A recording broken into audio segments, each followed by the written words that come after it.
Good afternoon, Chair and members. My name is Michael Alonzo Seals. I'm the Registrar of Friendly Societies Division. Good afternoon, Chair and members. My name is Bevan Agard. I'm the Manager of Information and Communication Technologies at the Ministry. Hi, good afternoon, everyone. Onika Dennis, I'm the Name Procurement Officer. Good afternoon, Chair and members. My name is David Moore. I'm Cooperative Development Specialist, Cooperative Development Division.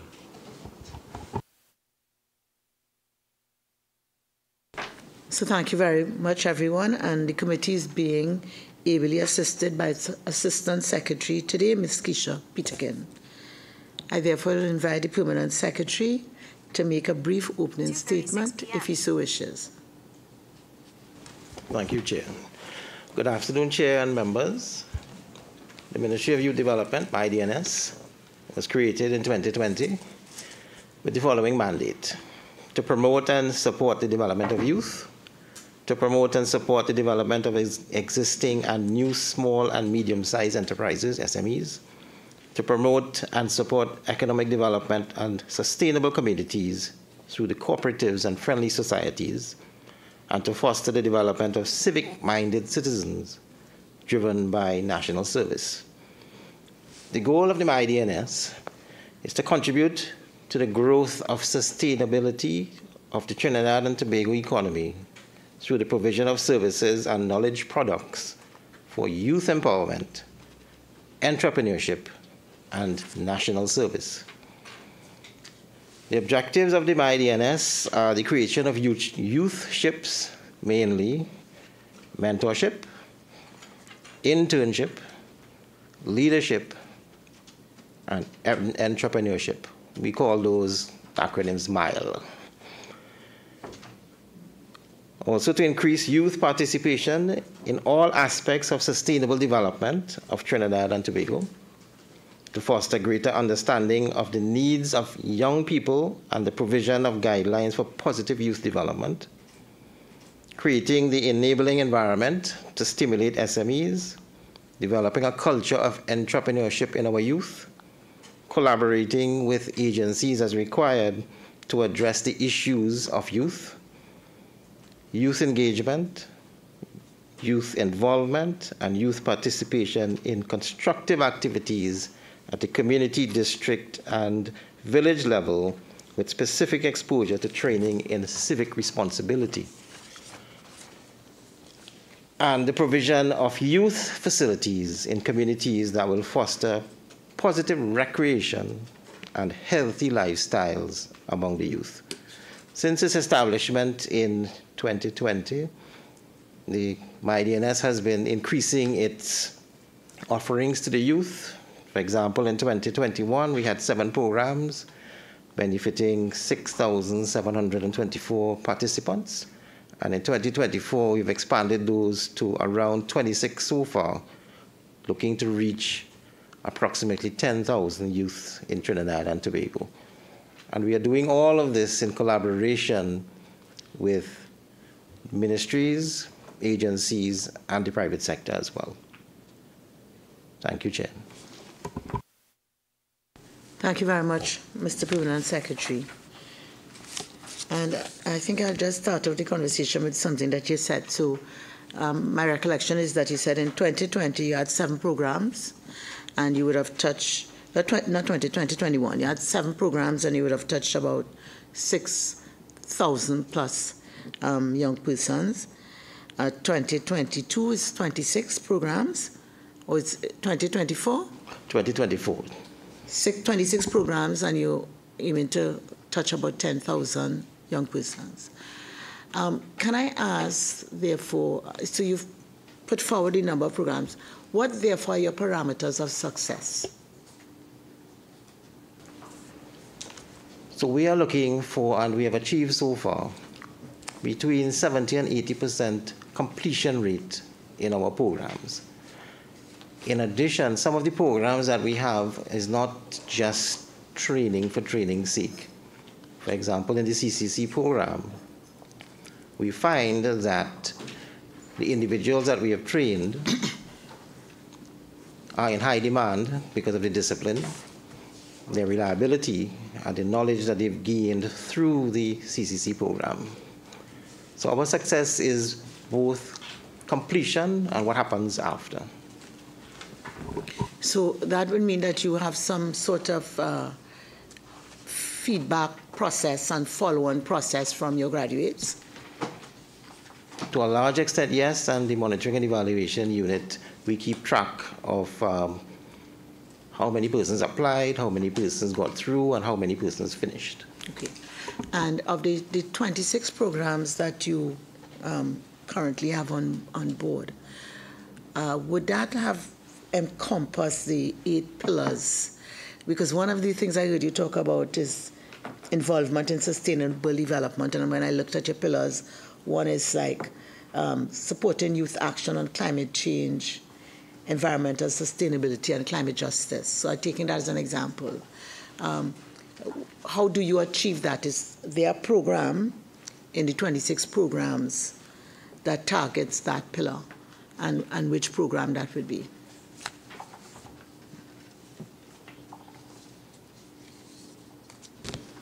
So a lot of the programs that we have some agricultural-based programs in there.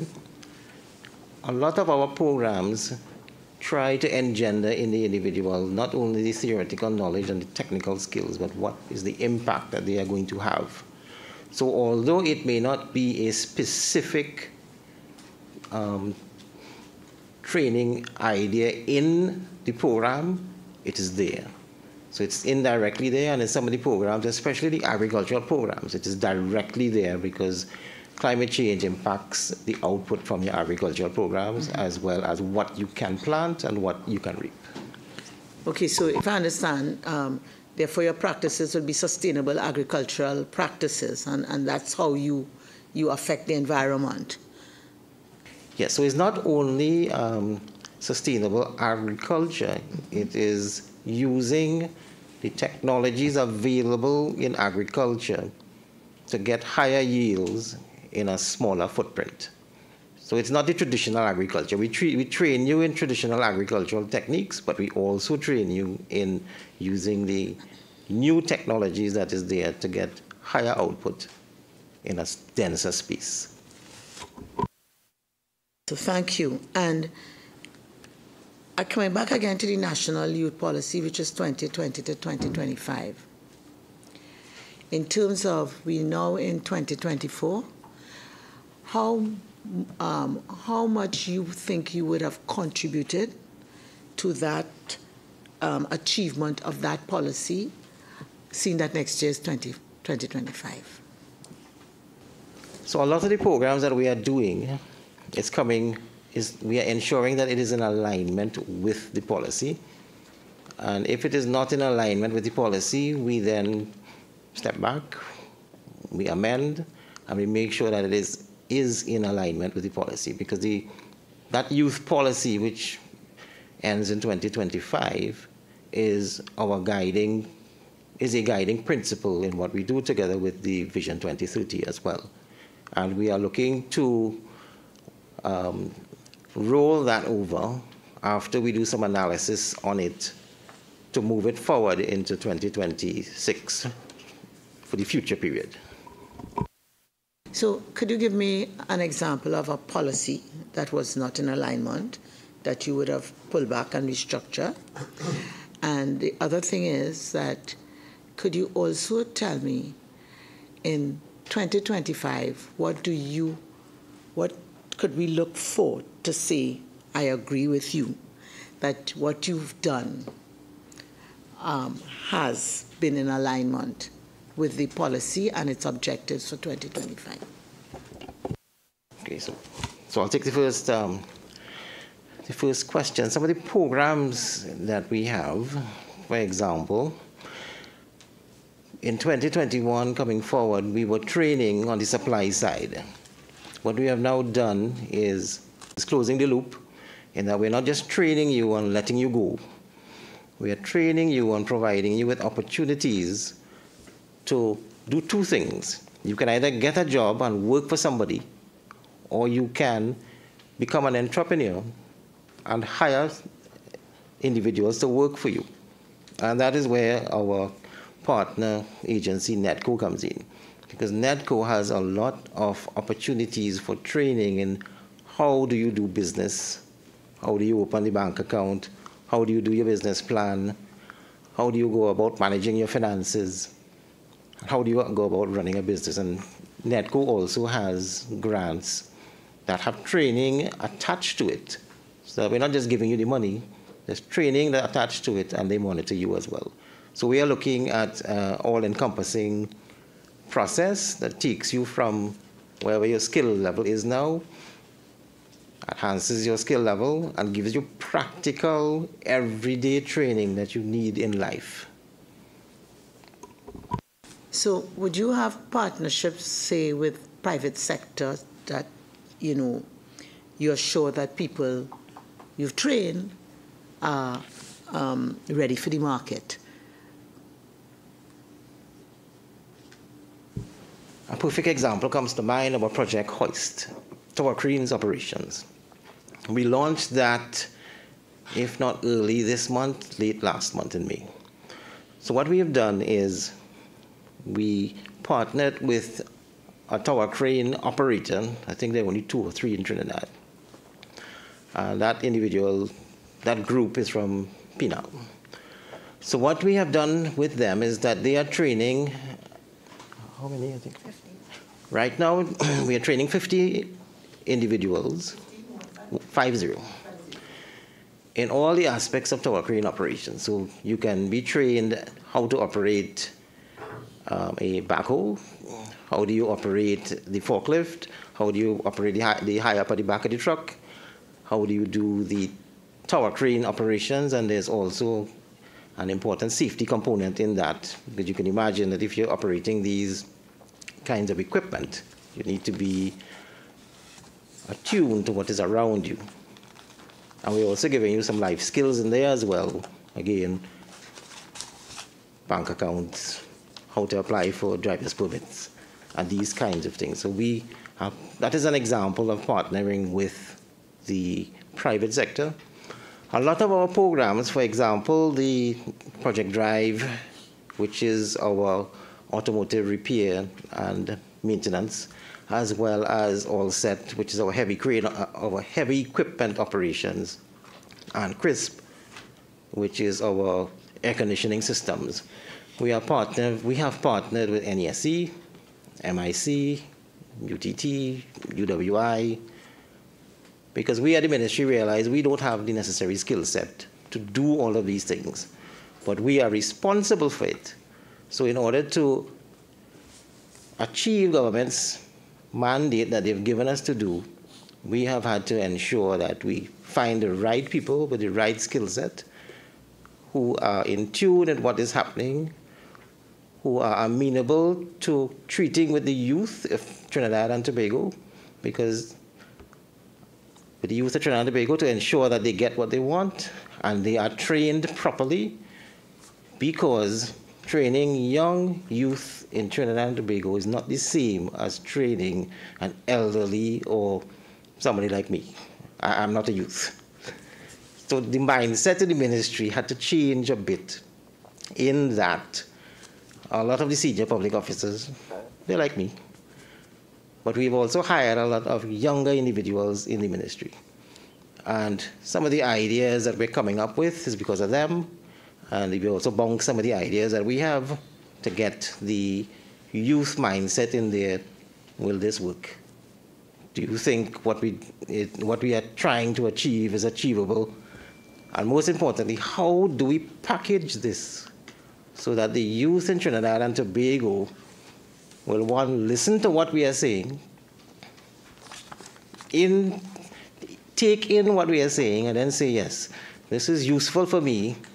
Let me then apply for this program and see how we can get through with it. And that is the mindset of the ministry now. So thank you very much. So I'll invite other members of the committee. Yes, Vice Chair. Thank you, Madam Chair. So PS, just to continue along the lines of the global picture before we go into specific programs from your submission. In terms of the number of youths, now your national youth policy would have identified some 435,000 of our population who would qualify as youths, and then would have been broken down and so on. So you said that you were looking at programs for 10,000 youths for this year, for example. So my question is, do you have an idea of a pool in terms of numbers that you would expect to reach out to over a period of time? And the second bit to that question would be, how do you identify and select these particular young people for the various programs? I don't know if you can give us some perspective on that. Okay, I'll answer the second question first. At the ministry, we've set up an evaluation committee for each of the programs that we have. Some of the individuals overlap into different programs. We also have individuals from other ministries with us to do the evaluations, so that we are oversubscribed when we issue our advertisements. So sometimes I have space for 200 people and I get 1,500 applicants. So I don't envy the individuals who have to go through the preset criteria that you have to follow to select the individuals. Because what we are looking for in these individuals, we are looking for an individual who wants to improve himself. We're also targeting the individuals who all that they have known is that you can't do that, you ain't bright enough. So we're trying to target the mindset and change that mindset a bit, so that when you come in the program, we have stipends for a lot of the programs. It's not large stipends, but the stipends are there to assist you in getting to the program and to get back home. And those particular programs, as I said, we have a selection criteria, we have a selection committee, and I don't see the documentation until the end when the committee actually submits their report and they say that this is the numbers of individuals and these are the individuals, and we sign off on it like that. So it's a transparent mechanism that we use for each of the program. What was the first question? I can remember myself. So, the pool, right? The pool. So yeah. We are looking for individuals who right now have nothing to do, or who feel we have nothing to do. We are also trying to target the individuals on the block who think they have something to do because they're there between 8 and 4, and they're there even later sometimes. We're trying to target individuals there as well. So it is not necessarily everyone we are trying to target, but we are trying to target specific individuals so that we can make an impact in the national economy and improve productivity and improve the amount of individuals who have a skill that can be a productive member of society. So just to follow up on that, PS, so you said that on almost all occasions you're oversubscribed. Now, are you in a position to say that everyone who applies would meet the requirements and therefore the need is greater than you can provide at this point in time? And if so, do you have a figure in terms of what the actual need might be? Have we, as the ministry, done any studies to indicate that? And the second question I can link to that, when you speak about targeting people on the block and so on, and as a member of parliament, of course, that is important for all you to be engaged. Do you have any kind of numbers as to what numbers we're looking at in the ideal world if we had all the resources available in our current situation in Trinidad and Tobago? I'll ask my director, M&E, to provide the information for what we have now. Sure. So in terms of the application rates, just answering the question on the number of persons who have been interested in our programs, I will first mention that the programs are advertised to persons that meet, well, of course, that are interested in the 26 programs that are provided. And through that, we have received approximately 13,472 applications in the programs that have been advertised for this fiscal. And the target for the fiscal, that is based on the assessments when the program was conceived and so on, is approximately 7,600. So you say that there's 18,000 who would have applied, and the target would be about 7,600. So in terms of meeting the criteria, when the assessment is done, as P.S. was saying, once the assessment is done, the evaluation committee would compare those applicants against the criteria, and then that will decide who advances to participate in the program. Thank you. P.S., just back to you again. And again, I wear my hat as a member of Parliament for this question. And of course, we always try to engage youth, and you spoke about development of the country and so on, but of course the connection between unemployed youth and crime is not one that is unnoticed. And as members of Parliament, we would have persons coming in to look for opportunities. And although these may be advertised nationally in the newspaper and so on, it may escape the attention of those who might benefit most from this. Is there any provision in place for allowing, say, for example, members of Parliament to make recommendations to this program? Is there anything in place for that? Is that something that could be considered? So what we have realized is advertising in the newspaper and even on Facebook, which only old people like us use, doesn't work. So we are not using, although we advertise, that is not our primary channel for the advertisement for the youth. What we have found is TikTok and Instagram are big pullers in for youth. They're there, they're on the phone, they're checking all the time what is happening on. So those are the channels that we are using. And for your second question, it's a possibility. But what we would want members of Parliament to do is to speak to the youth that you know are in need. Channel them to us through the programs that we have. And we will see whether or not they qualify and if we can assist them. I have two programs which are in advertisement stage right now, which is the aquaculture cohort 2, and I have Project Fuse, which is being advertised right now, and we also have the pipe project. I'll tell you what these things mean. So Project Fuse is a collaboration with TNTech to train you in how to do the introductory lines, man. It doesn't take you up to the level that TNTech, when you come in as one of their trainees and they hire you, but we're getting you up to a particular standard that you can be useful in the industry. Project Pipe as well is another project where we have partnered with WASA, and they are doing the pipe laying and plumbing side of it. Again, it is targeted specifically to the youth, and we are training you up to a specific level that where you can use your skills in the plumbing sector as well as in the electricity sector. In May, the end of May, we launched a collaboration with the National Training, it's NTA, where we are doing the PLAR, where we take individuals who have the necessary practical skills, but they don't have certification. So we take you and look at what kind of practical skills you have, what kind of technical skills that you have. Is there a gap between what you have now and what is required to get you the technical certification, and then we help you get there and you get certified.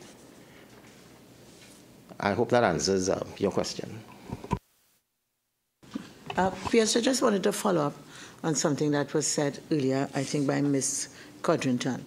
So I think I understood that you all had targeted 7,600 persons from what she had said, and you had applications for 13,000. What determines the target of 7,600? And I think it relates to the question that the vice chair was trying to get with respect to your pool. Okay, if at the end of the, you tell me, yes, I've trained 10,000 people, I could say, yeah, boy, that's plenty. But we all know that numbers are relative. So if it is that the catchment, for want of the better word, is 100,000, 10,000 is nothing. So we're trying to get an idea of what informs your numbers, right? Is it only budget or is it something else? What informs your numbers? And that also would say to us, or an independent person, well, yeah, they're making a dent, you know. Now they're making a little speck, they're making a dent. And these are the things we're trying to find out. So to a large extent, the numbers that we can reach is dependent on our budget. And we have had a good relationship with the Ministry of Finance, and they have been providing us with the necessary releases that we require. But keep in mind that we started off with 7 programs with only 6,000, and we have been continuously increasing the programs and ramping up the numbers. So the allocation for the ministry has been increasing, and due to the increase, we have found innovative ways through the partnership and collaboration with others to increase the numbers who come into our programs. And even if you are unsuccessful, we don't necessarily abandon you. We have some programs that you can fall back in, and we can see how we can help you get to the point where you can succeed. Keeping in mind that a lot of the persons, especially into the national service side of it, they have been told, you cannot do this. You're not smart enough. And some of them have taken that in, and they only have 1 O-levels or 2 O-levels, and they only see that that is their life. And we are trying to break that and tell them, all right, so you have gotten to this point. We have certain programs that we can hold your hand and take you to a higher point, and we have been having success with those types of individuals as well. So it's not just individuals who have wonderful qualifications that we're taking in. We are also looking at the individuals in the areas that require special focus. I have one last question before I turn over to Member Dinabraga. How do you ensure geographic spread? It's all about inclusion. How you ensure that in your programs? So we try as far as possible to advertise as far as possible in Trinidad and Tobago. And we have a lot of our programs are run throughout Trinidad and Tobago. So we have programs that are happening in South Trinidad, in Central Trinidad, in North Trinidad as well. So it's not a matter of choosing from a particular area. You have to want to apply, you have to know about it, you have to apply, and then you have to, once you are successful, we give you the stipend. Sometimes we have people living in North Trinidad who want to do the South program, and we don't exclude you because we see that you have an urge, and you want to make something better of yourself, and if you want to do it there, we're not going to stop you. And we are assisting with a lot of our programs with stipends. They're not very large, but they will help. So it is not that we are targeting individuals only from specific geographic location. Once you qualify, you get into our programs. For example, some of the people who apply to the North program, they live in North. We have some individuals who are in South who want to come to North, and we accept you. Thank you very much. Member Dinabraga. Thank you, Chair. Chair, if you don't mind, I would like to go back to, I think, where you actually started. And something that Pia said, and Pia, I'm hoping that I could hear from you, but also from your managers for youth service and national service in this. beyond the measurement of success in terms of applicants successful versus completion, I'm wondering, is there a qualitative assessment of success as well? So ongoing performance assessments of persons in programs like MyPart, MyLat, CCC, and then also in programs like your 40 under 40 or your youth caravan, where it is really, I don't know how the ministry measures the success there, but I'm hoping we can get an understanding of it. So if I can start there. Okay, so I'll take the youth caravan. My manager, National Service, and Major Benjamin will take the National Service side of it, and Mr. Ramratan, Director Youth Affairs, will handle the Youth Affairs side of it. So in terms of the caravan is what we call a whole-of-government approach to bringing services to communities. We have been almost throughout Trinidad, and we have been in some hotspots. What we have found is that, especially in the hotspots, once you have collaboration and discussion, the hotspot cools down.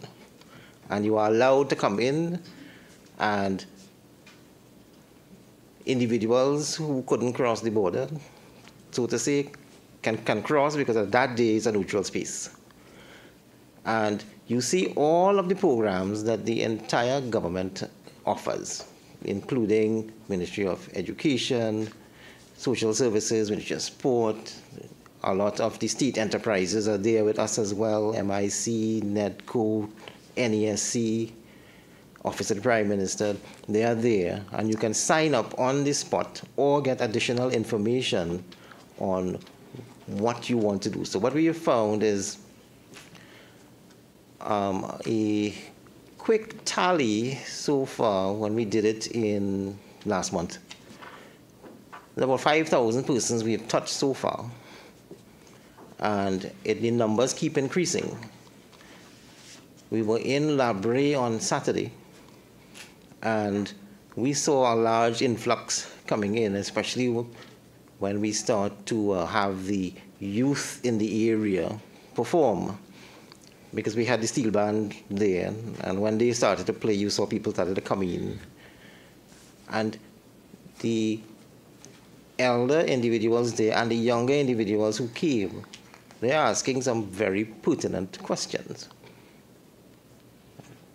How do I access this? What is the benefit of this? When I apply for this training program, do I get a stipend?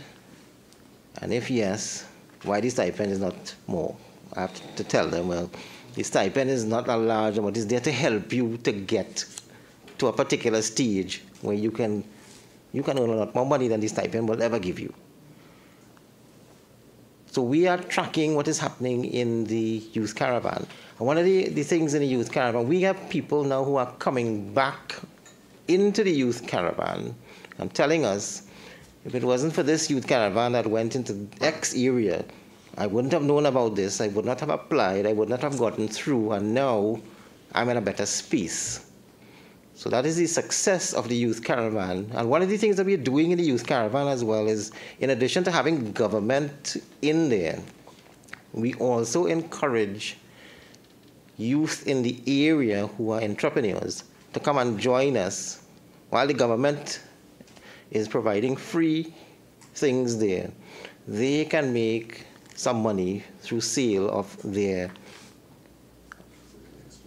Yes, it's like an expo. So in Labre, we had individuals with food, with jewelry, with some of them made some interesting shawls. So it's all sorts of things that are coming in, and they're getting an opportunity to show what they can do. In Rio Claro, we had somebody who made bygone wine.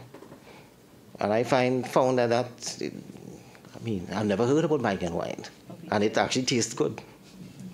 So I'll now hand over to my manager, National Service, and Major Benjamin. Chair, through you, I would like to say that the measurement of impact of a lot of our projects will definitely be intensified with the establishment of the MYDNS, which is currently under legislative review.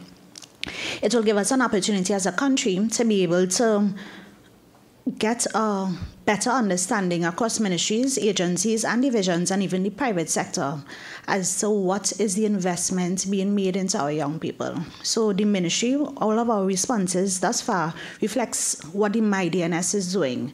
However, we understand that a significant amount of investment is being placed into young people through other ministries and the private sector.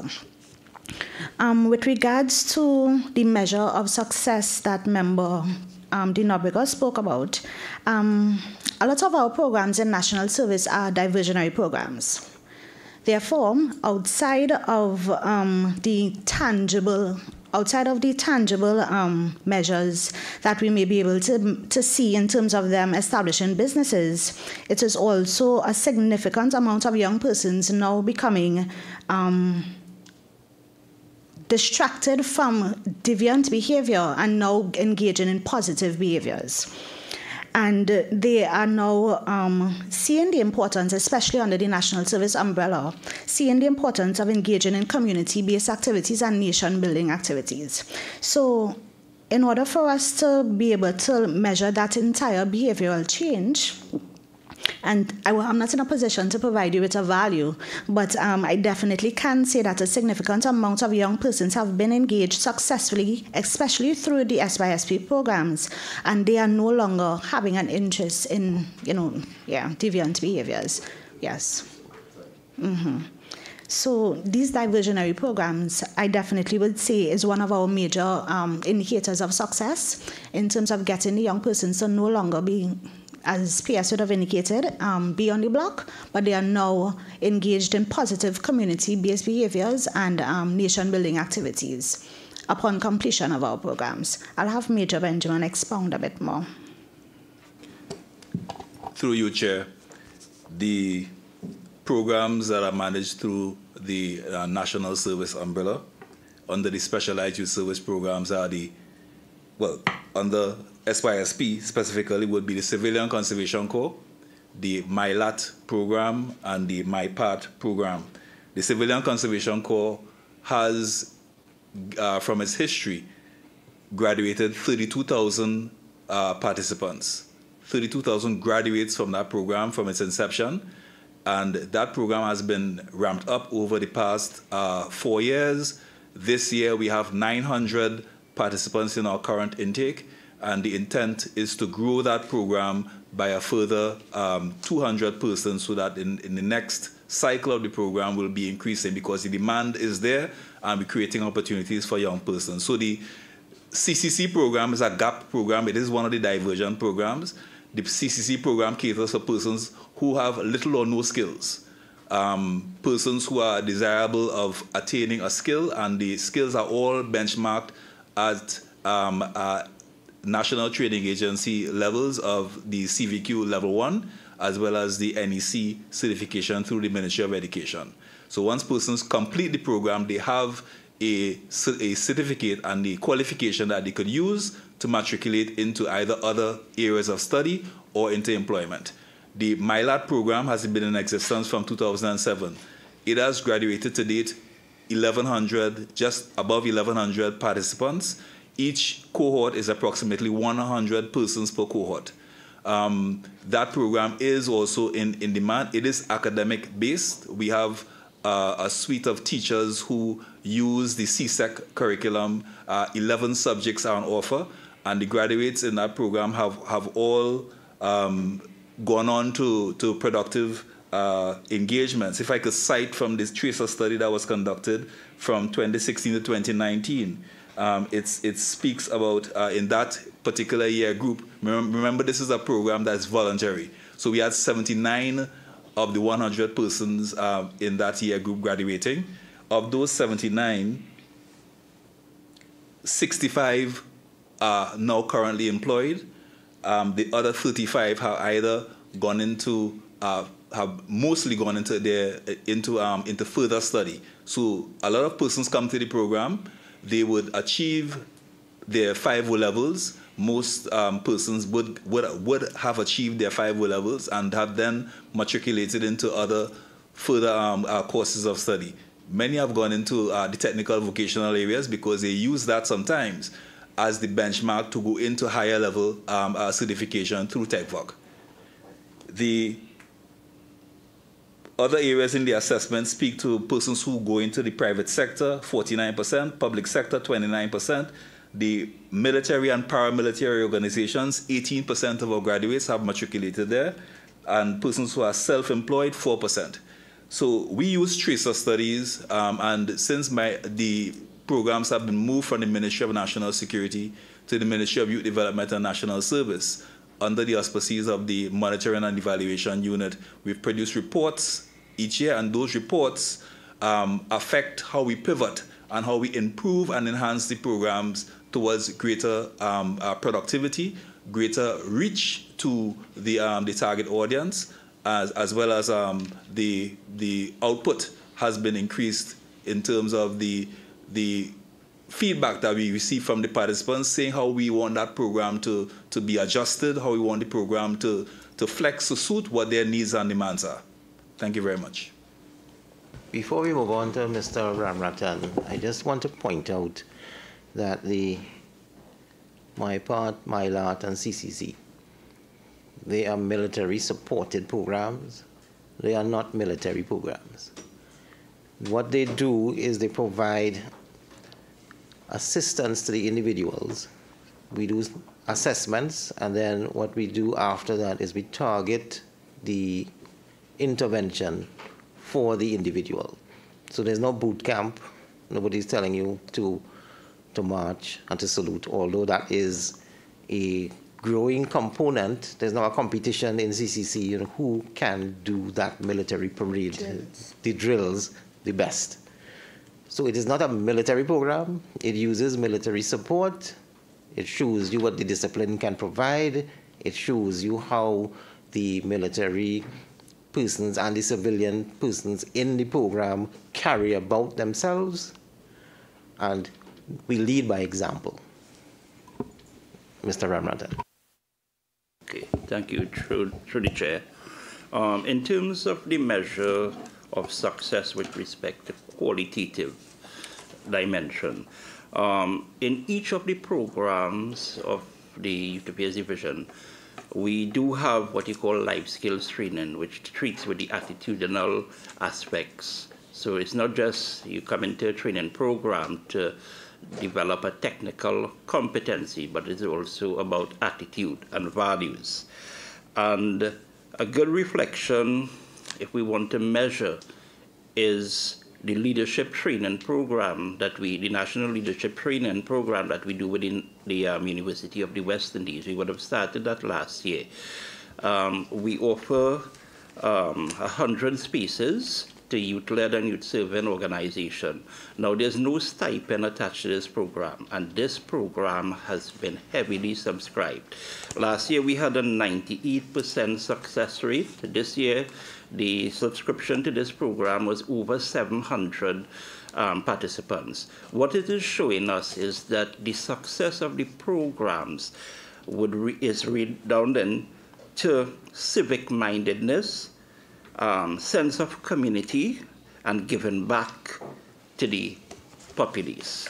And if we want a tangible measure of that, I can also provide data which indicates we have what you call a grant funding committee. And that grant funding committee provides grants to community-based groups. And for this year, we have had 25 groups. They were recipient thus far of over $225,000 collectively to initiate programs at the community level.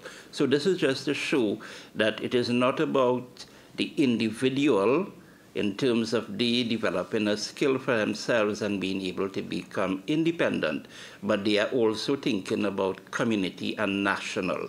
So through the leadership training program, we are also developing institutional strengthening as well as capacity building of the citizenry, the youth, to be able to give back to the country.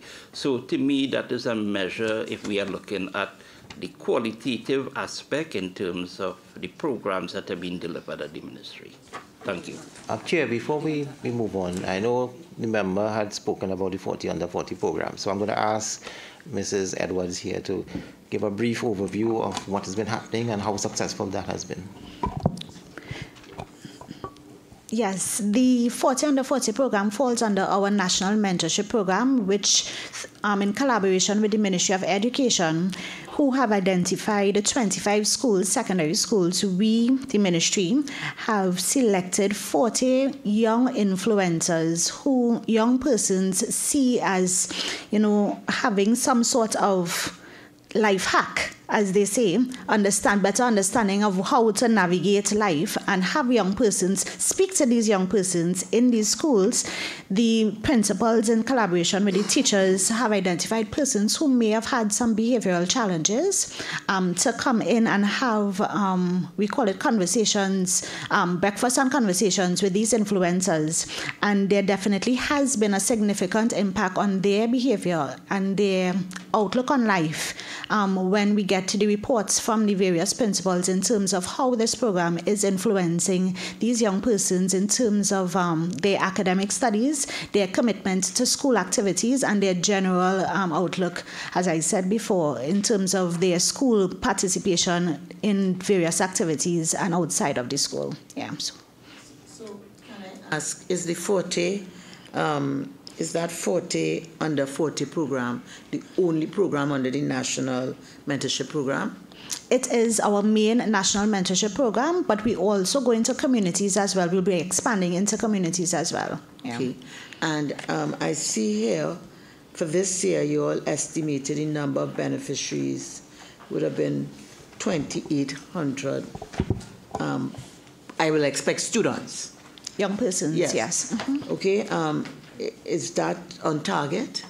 It is on target, but I would like to say that these are primary beneficiaries. These are the persons that we directly interact with. Mm-hmm. But we definitely know that there's a multiplier effect. If it is, I have a positive impact on you, you're going to go home and interact with your peers and your siblings. So I cannot surmount that figure for you, but those are the direct beneficiaries who have been met through the 25 schools. Yes. Thank you very much. Member Bacchus.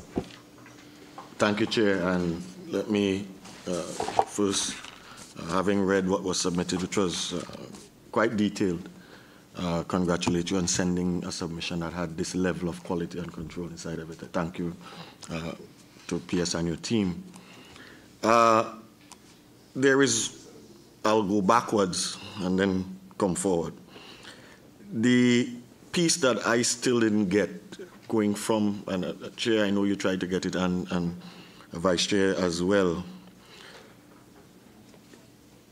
I know your numbers are limited in terms of 13,000 applicants and the 7,600 people. It is really budget related. I think what we were trying to get out of that 1,342 applicants is, apart from the 7,600 who have succeeded because that is what your budget allowed, of the remainder, how many would have succeeded had you had budget for it? Because I don't think the idea is that all 13,472 people would have made it into the program, or is that the case?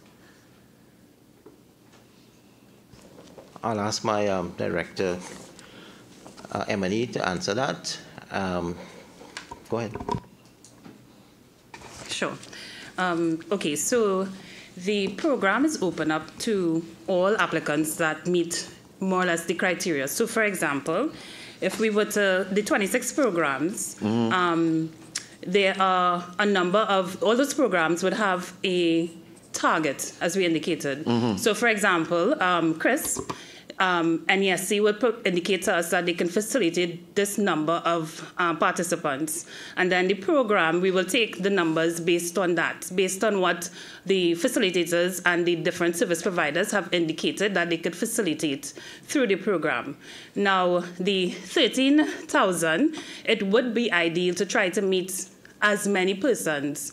However, I think because of the limits in terms of ensuring you get a quality product at the end and graduates have the number of hours, because there's also in terms of being exposed to number of hours in order to get the certification. So there is that kind of dynamic in addition to the budget that will be managed. But then there are a number of programs that are also offered.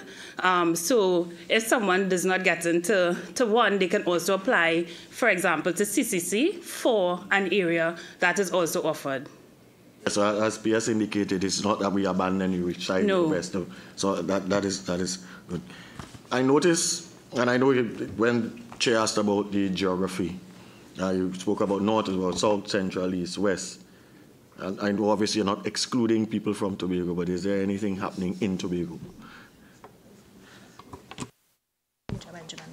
I'll ask Major Benjamin to speak about the SYS programs in Tobago. Thank you very much, Chair. And remember, we have in Tobago at present the Civilian Conservation Corps program, and that program has been growing in Tobago with a number of technical vocational offerings through the program, as well as its life skill component. We are looking at the expansion into the MyLAT and MyPAT programs in Tobago as well.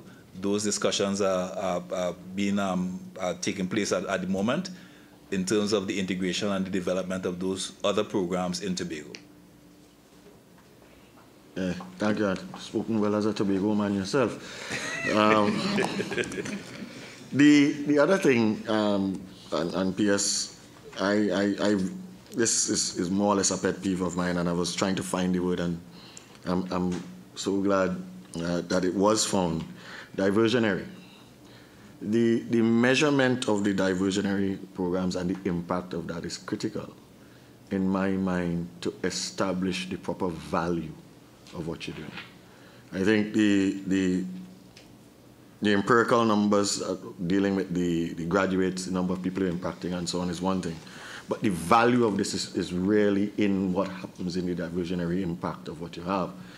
I know you're waiting on, as you indicated, the things that are being addressed through the legislature, etc. But I would like to implore you to find a way, using whatever mechanism, whatever international organization, using your own skills, your own development, but find a way to quantify that impact. It is something that is lost in our society.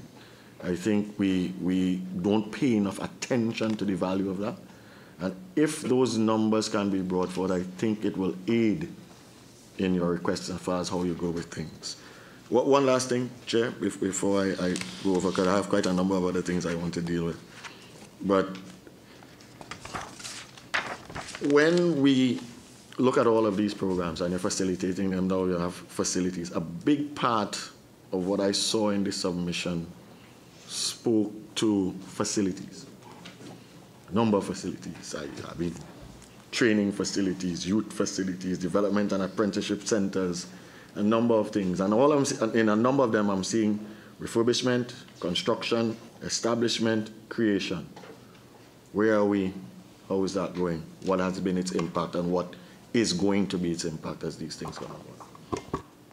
So before I answer that question, you had a question about Tobago. Minister is actually meeting with the THA on Tuesday with the Director of Youth Affairs to discuss how we can assist Tobago in getting their type of programs, because what we've asked, and we've had preliminary discussions with the THA, is that we are not trying to transplant what we have in Trinidad into Tobago. We will provide you with the information we have and what we have been doing and what has been successful here, and then you advise us. How do you want your programs in Tobago to operate? So we are working with the THA on that. So in terms of the facilities now, we have completed 4 facilities. That's the refurbishment side of it. They are currently in the defects and liability period. They will be opened before the end of this fiscal. And it's not just in one part of Trinidad. So, for example, youth development centers, the Labantil facility, the California facility, the Los Bajos facility, the St. James facility. Those are all basically complete. We're going through the defects and liabilities period, and they will be opened. They are being used. One of the reasons we are using them is to see how well they operate. And that helps us with the defects and liabilities. I'll ask my project monitoring coordinator to give you some additional information on our facilities.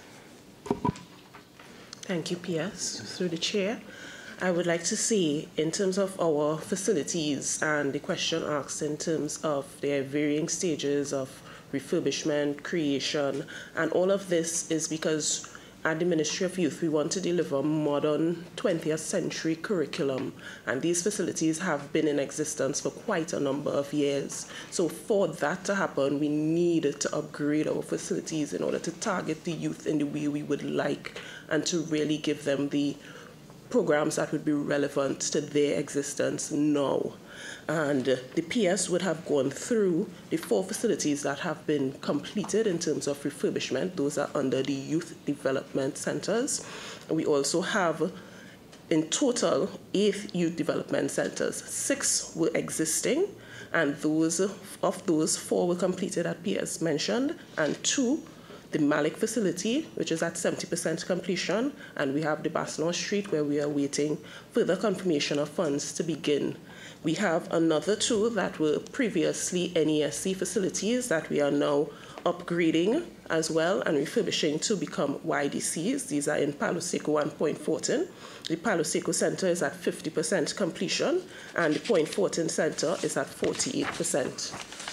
We have another category of facility, which are residential facilities. So the youth development centers are non-residential, where persons would get their training and go home at night. And then we have the residential facilities where persons come in and live there. We had 3 of these facilities in existence, and they were closed for a number of years. And as a result of that, they must be upgraded. And this has taken us a bit of time to get them to the position that we want them to be. But these 2 we want to open, if not at the end of the fiscal, but definitely before the end of 2024. Yes, and the 3 facilities would be the Chatham Center, Youth Development and Apprenticeship Center, the Presto Center, and the El Dorado Center, which is our only residential facility for girls. And these, Chatham is at 75% completion, Presto at 72% completion, and El Dorado at 65% completion. I don't know if you all want me to go through all the facilities, but those are the predominant ones. Before we move on, one of the things that we do at the MYDNS is when we visit these facilities, we have announced visits and we have unannounced visits. So that sometimes when I'm going down to the beach in Chatham, I have to pass my facilities so that I observe what is happening and especially what is not happening. And then we deal with it. Thank you very much. Member Patasar. Thank you, Madam Chair. So this is a mouthful for me because I'm looking at a number of programs and so on. Are there broad headings under which you could place these programs? Because the ministry seems to be to cover a very wide base, right? We have youth development and national service. How are these programs divided? I don't know how to ask this question, but yeah, how are they grouped? Are there overlaps? That sort of thing. That's the first question. So just as the ministry is divided, youth development and national services, or national service, our programs are also divided like that. So we have national service programs, which includes CCC, MILAT, and Mrs. Edwards is can also provide you the overall of what is national service, and then there's a youth development side of it as well, which the Director of Youth Affairs can advise. If you want us to separate it out, we can separate it out and submit that. Okay. So the other question has to do with the course offerings in different spaces. So you mentioned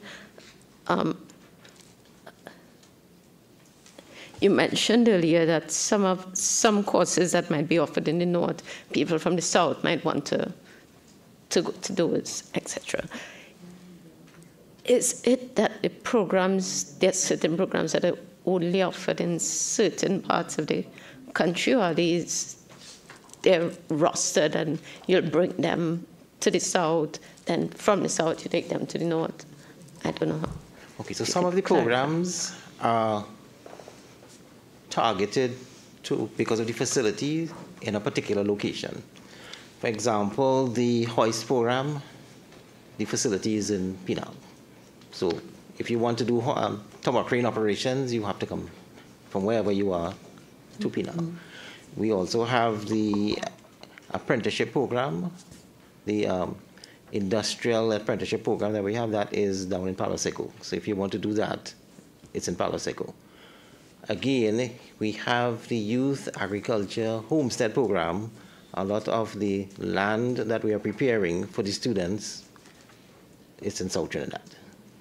But the training is happening either at UWI or at UTT, as well as the apprenticeship side of that is happening throughout Trinidad.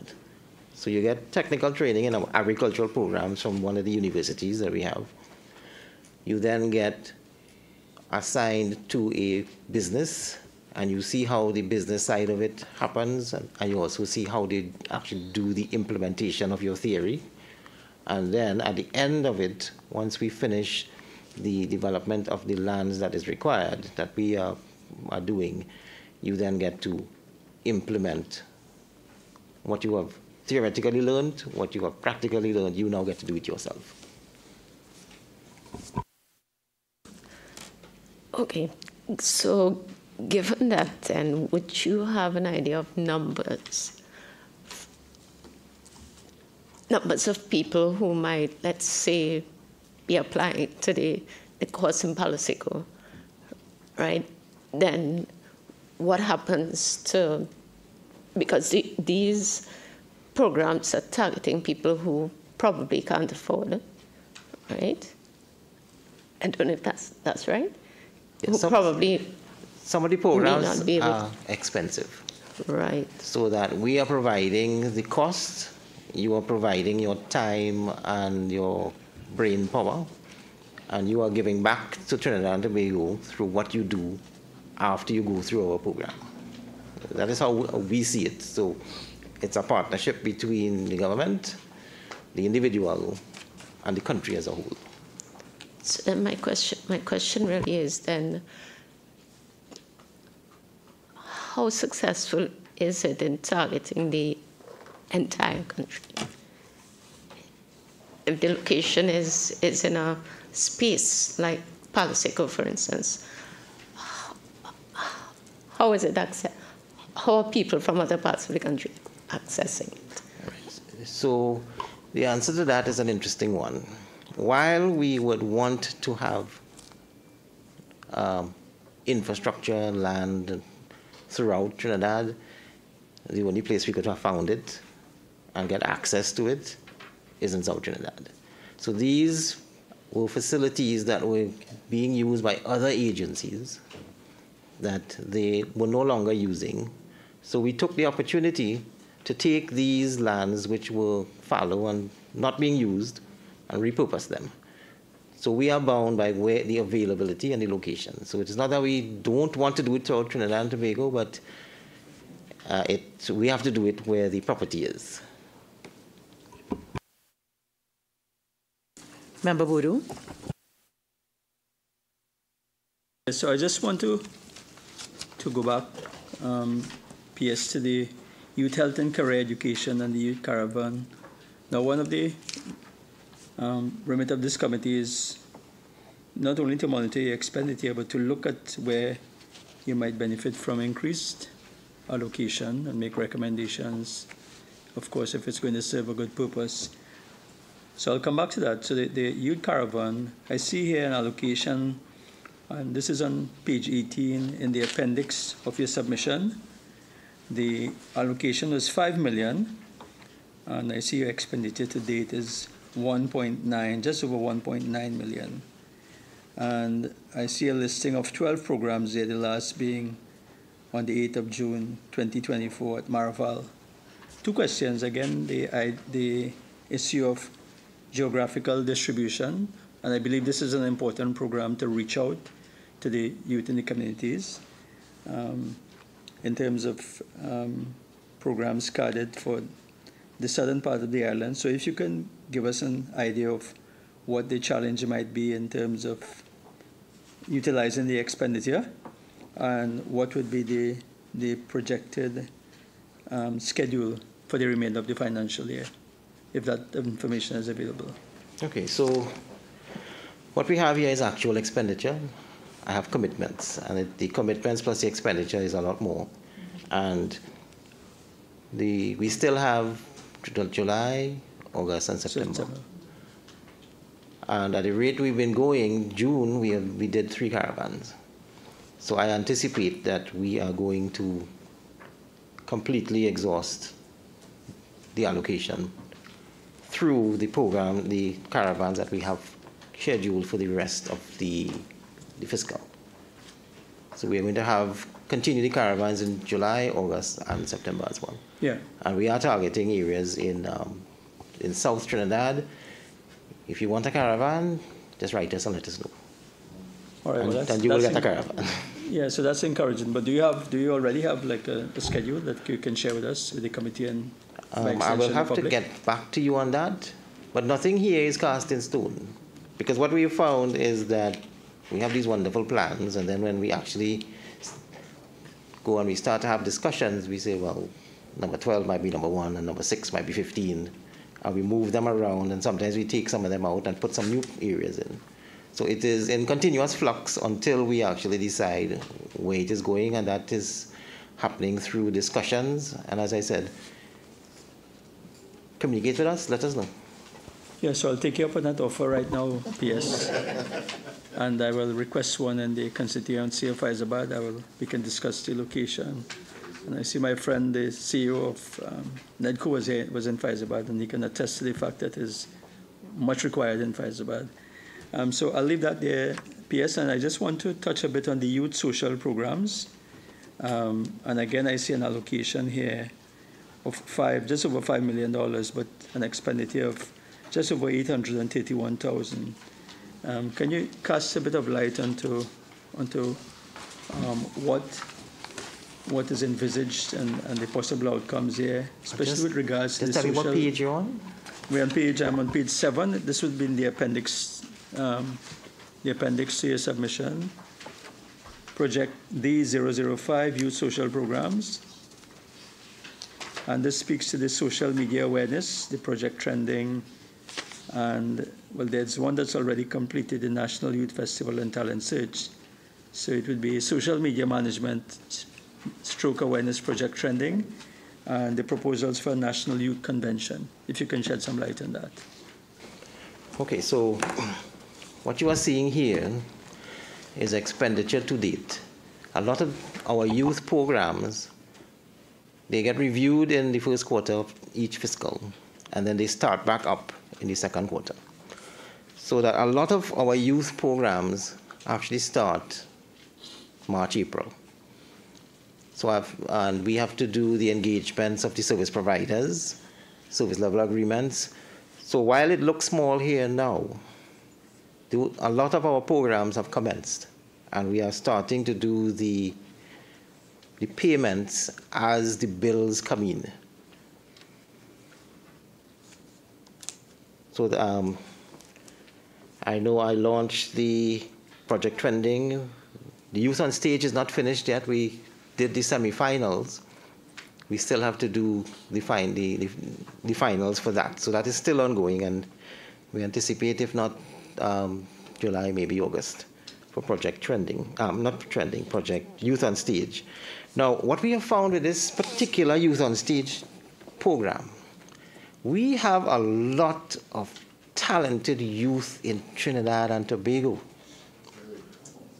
I went to some of these, the auditions and then the quarterfinals. I mean, we span everything in this country. We have talented pianists, we have talented vocalists, we have talented dancers, and the quality is tremendous. And what this program is doing is we are not just having you come and do an audition. Once you get through, you are tagged with a mentor. Somebody who will help you. If you're a vocalist, how do you do the vocal part? You might be almost there, and they will help you get to the next stage. They also help you in how do you break into the business. What is the business side of it? I mean, I am impressed by what I have seen in the youth talent search. And coming out of that, the winner is going to get $100,000 as the first prize. So you're getting a prize, but for us, the more important thing is that you are getting the mentorship as you come up from each, for the want of a better word, stage to the next stage. You are getting training. So that it's not that you just win $100,000. You get something that you can take with you for the rest of your life, and you can use it to improve yourself. And you can go international with this, because some of our individuals who are mentors are not just only Trinidadians. They are regionally known and they're internationally known. So you're getting local experience, regional experience, international experience. Thank you. And just touch a bit on the National Youth Convention that is proposed. It looks like August of this year. Can you shed some light on that? I'll ask Ms. Edwards. Chair, through you, you made a statement earlier with regards to Pillar 7 that treats with climate action and climate consciousness. The National Youth Convention will actually be held on the 10th of September, and this will be the focus, this pillar in particular, and we have decided that we will use the conduit of fashion to get young persons to increase their consciousness and awareness, but also to take action, with the understanding that we have a lot of fad fashion that takes place, a lot of cheap products that they import as well. But if we get our young persons to understand the value of purchasing locally designed products, and also to understand the carbon footprint of importing the cheap clothing, not only the private cost that is borne, but also the public cost, the social cost that is borne in terms of importing these items, hopefully we would be able to influence their behavior, their spending, their consumer behavior, and that they would be more inclined to purchase products that are locally made, and in addition to, so that they actually are taking action in their climate consciousness. And also, the other point so we are using fashion, but we are also going to be encouraging young entrepreneurs to use climate conscious packaging as well in the portraying of their products for that particular convention on the 10th of September. And we aim to engage 800 to 1,000 young persons. Thank you. Yes, I mentioned this social media management, which is a project trending. Did you want to shed some more light on that? I see that program is yet to start, or has it started? Yeah, 15. So I will start by saying that Project Trending has been launched, and I will hand over to Mr. Ramratan, the Director Youth Division, to give you some details. Okay, through you, Chair. Yes, Project Trending has started. Actually, we have completed 2 cohorts. We have a total of 6 cohorts in all. 2 has been completed and 4 are ongoing. So the social media management part-time, one of the part-time programs has concluded, as well as Master in Sales and Marketing has concluded. Now, each one of these cohorts they have 100 students in them. So total we'll be treating with 600 participants in this program. So this program, the last cohort is scheduled to end on the 17th of August, and that program would have started on the 24th of June. So all cohorts are engaged currently. And these 600 students are still, what, secondary school students? Or? These are young persons, 16 to 35, who are interested in business, who have business, and who are interested in providing services to businesses so that they can actually be entrepreneurs providing, because we have some business owners who are not familiar with the platforms, the electronic platforms. So this is an opportunity to provide training for young persons who could actually provide a service outside there. And then there are those who have businesses and want to understand the different platforms that they can utilize to expand their businesses. Thank you. So, Chair, before we move on, so Project Trending is really training individuals to utilize appropriate social media platforms for the appropriate information that you need, because you don't need all the social media platforms to do certain things. So we are trying to encourage individuals and give them the necessary information that this platform might be better for this. This is how you package it, and this is why you package it, and that it only takes one bad post and you lose your reputation. So those are the kinds of things that we're trying to do. So we're trying to channel them into using social media for productive activities and not just what is being used for now. Member Morris Julian. I'm really happy to hear that. Through you, Madam Chair, as someone who has made many bad posts and still continue to do, I wish I had that course when I was younger. But as I was speaking to my colleague who wanted to tell me how amazing he was at that lunch, I'll take his word for it. Somebody said he was? My colleague said I'm always concerned about old people because he has not yet realized he's much older than I am. But I'm interested in the GAP program. I have benefited from the GAP program. I know many people who access the GAP program. And I thought it was an interesting choice to be located under your ministry. And I'm wondering, how is that working out? And what are the benefits thus far? So the program is very successful, and I'm going to hand it over to Mrs. Edwards to give you the details on why it's successful. So the Geriatric Adolescent Partnership Program was strategically, as you said, through you, Madam Chair, apologies, strategically placed under the Ministry of Youth Development and National Service to afford young persons the opportunity to have that sort of intergenerational interaction with the aging population and provide them with the services and the companionship services and care that they require. The program, as of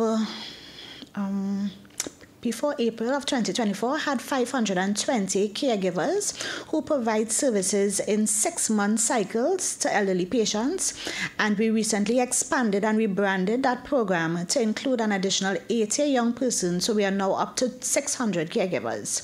We have cabinet approval for 800 caregivers, so hopefully we will have a greater allocation next fiscal so that we can meet that, that requirement and have 800 young persons in our system providing geriatric care and services to our aging population.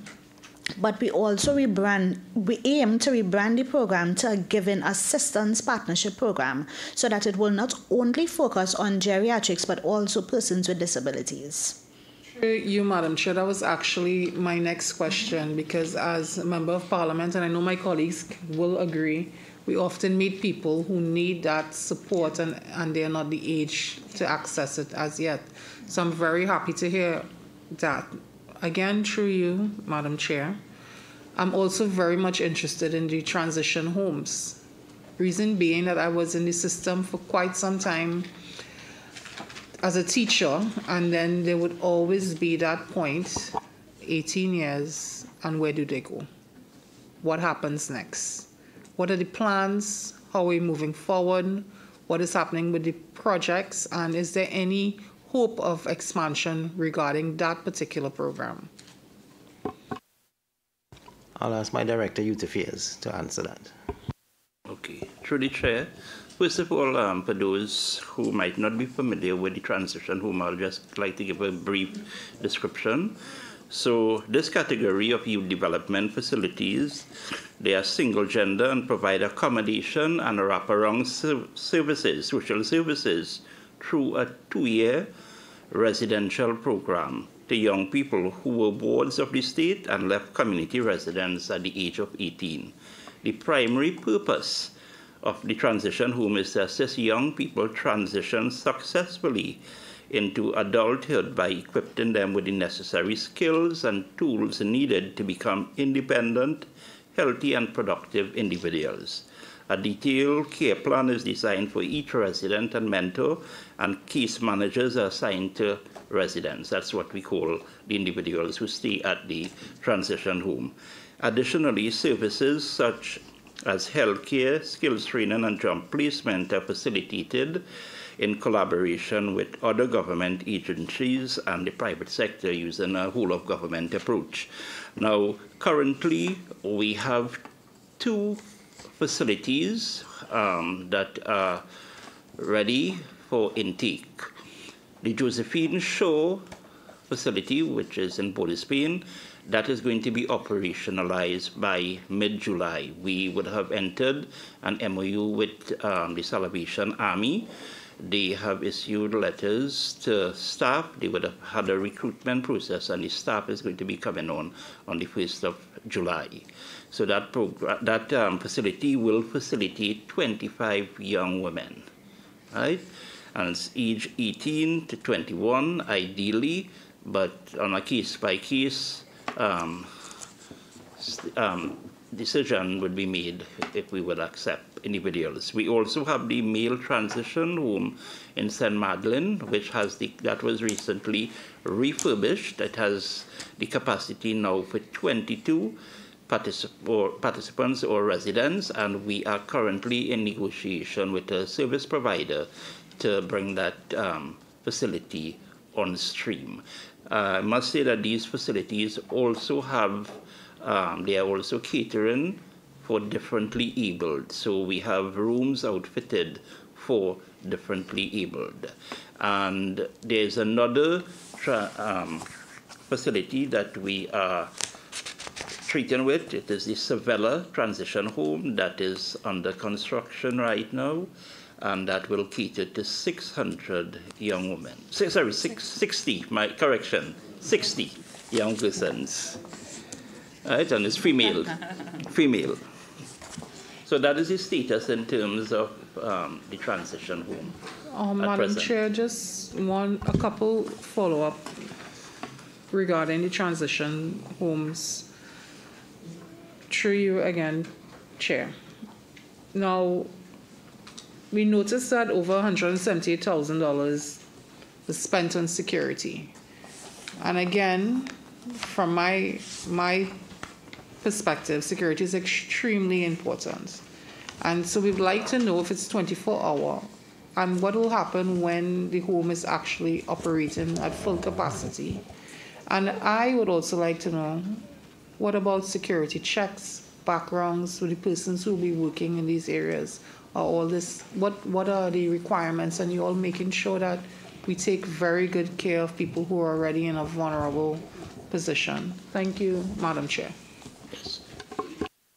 Through the Chair, yes, in terms of security background checks, yes, the ministry is very rigorous, and actually that is one of the reasons we were supposed to open this facility actually this month, but it was delayed because of the checks, and in terms of the interview process, we were not satisfied with some of the applicants, and as a result, we had to extend the recruitment process. So yes, it is very rigorous.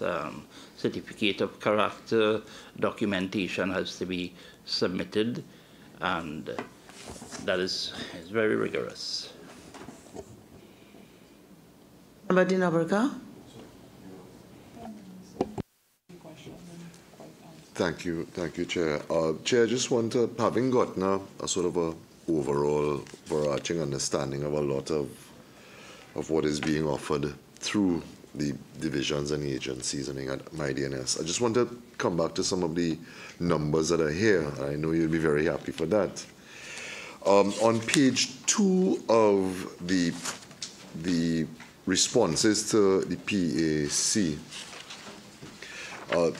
under 107 Civilian Conservation Corps, 08 MYLAT, and 09 MyPart, there are 3 questions, well, 2 questions.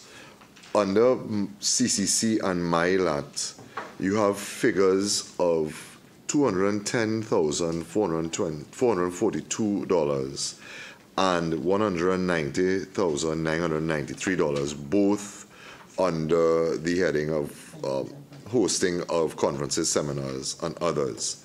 So I want to get an understanding of what that would entail, what sort of seminars and conferences would occur in these programs. And then also just to ask, under MyPart, there's an allocation of 1.75 million, but only expenditure of 59,000, and that is specifically to food at institutions. And just to get an understanding of why the lack of expenditure under the MyPart program. So I'll ask Mrs. Edwards to deal with the MyPart, and Major Benjamin will deal with the CCC and the MYLAT.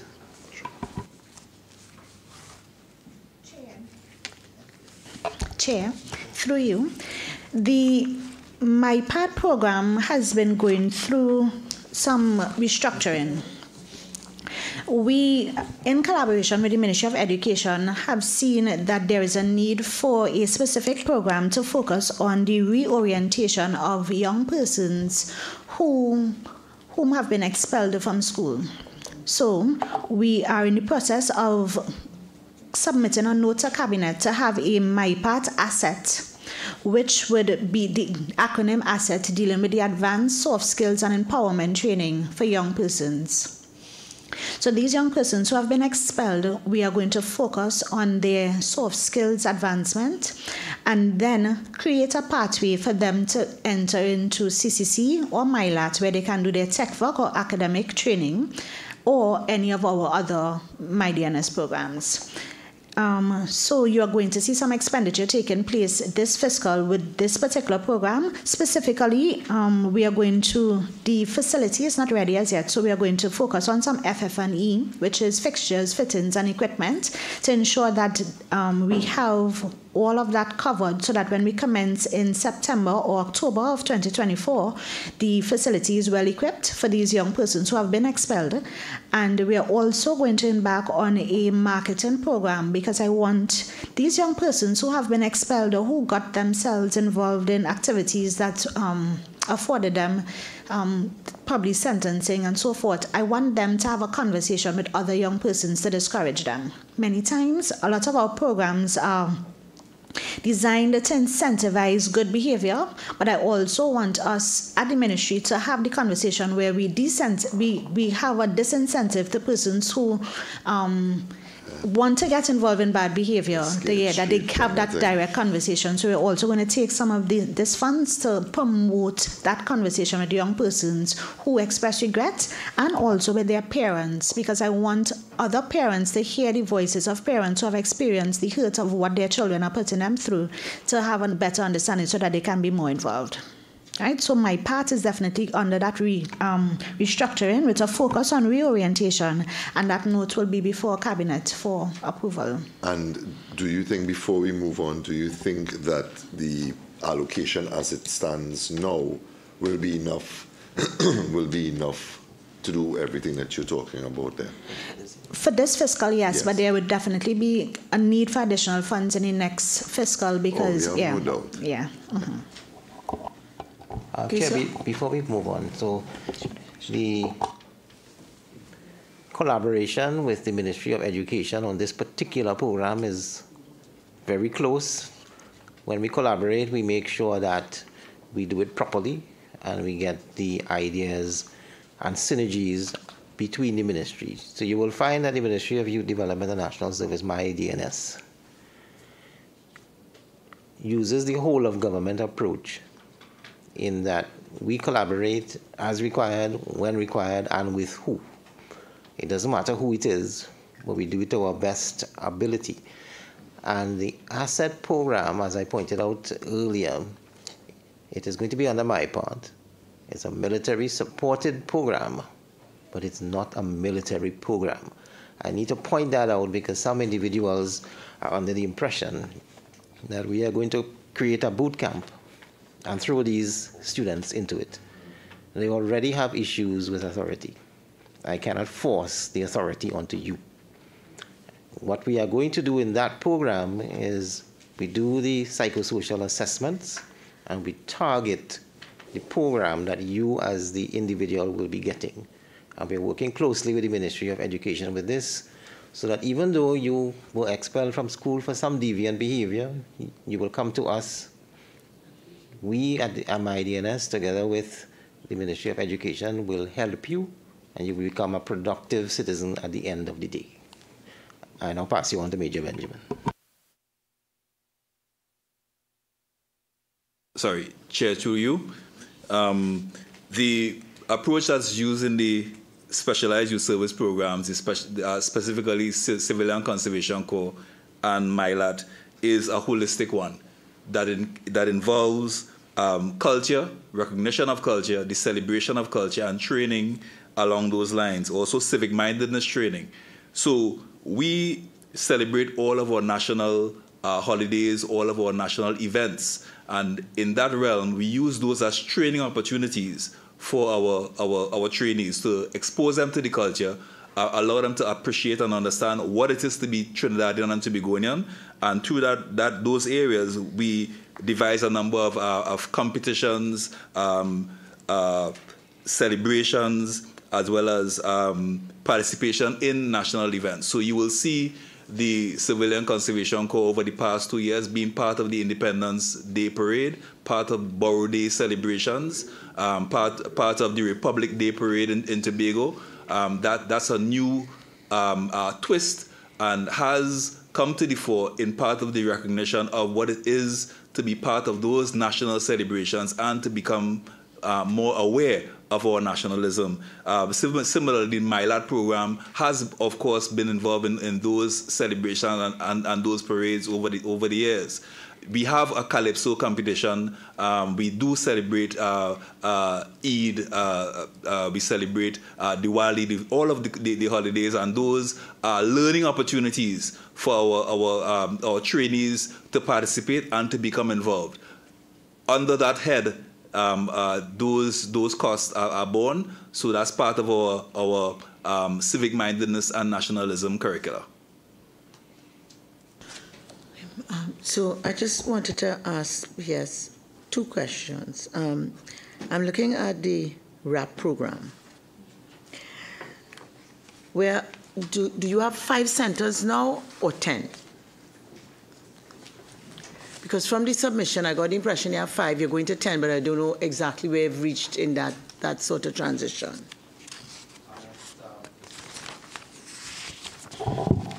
Chair, at present, we have 5 centers. We have cabinet approval to expand to 5 additional centers, which will be opened in July. The 5 centers at present are situated in Cuba, La Joqueta, Laventille, Valencia, and San Fernando. And the 5 new centers would be in Carenage, Point Fortin, Chaguanas, St. Joseph, and Maloney. Okay, thanks. And therefore, I just need a little help in understanding your expenditure. Okay, up to the 10th of June, I saw the expenditure was $988,000. I understand the PSN saying, and that might apply that you have commitments that are not reflected here. But what I wanted to find out is, how does this program run? Do you pay the retirees? Because one part I see here, volunteering their skills. So I don't know if they're paid or a salary or if they're given a stipend. How does that work? Correct, Chair. The retirees do receive a stipend. At each center, we have one center facilitator that receives $4,000, and we have 4 center coordinators that receive $3,000. They are all retirees with expertise that assist in the aftercare supervision, the academic support, and life skill support of the young persons that are assigned to the center. Okay. So would that fall under the subvention, or that falling under salaries and NIS? That will be salaries and NIS. The subvention is given to CBO because we also engage an NGO or CBO within the respective communities, and they receive $8,000 that assist with the general programming delivery and the provision of a meal, snack/meal for the participants. Okay, so let me ask something. So it means that right now you would have had 5 CBOs, and then when you move to 10, you'll have 10 attached to each. Yes, Chair. And therefore, they do any meals and so on. That is separate from refreshments? There's one refreshment. The program is delivered from 2 p.m. to 6 p.m. on afternoons. It's one meal/snack that the participants receive. All right. So the subvention does not include, you all pay for the meal? No, the CBO is required to, but the meals that you're seeing there, if you're seeing a meal course. No, it's not a refreshments course, so that's why I'm confused. That is when they have activities, specific activities within the program, similar to what Major Benjamin would have described. We also have celebratory and recognition type activities, so that is what you're seeing there, separate and apart from the subvention. Okay, and if my members will just permit me, and they'll understand why just now. If you could tell me about the Youth Skill Development Program, where I saw up to 10th of June, no expenditure has been incurred to date. What is happening with that? Just let me know what page that is. I'm still on page 1. So this is 06 Youth Skills Development Program. You have a table there on page 1 of your submission.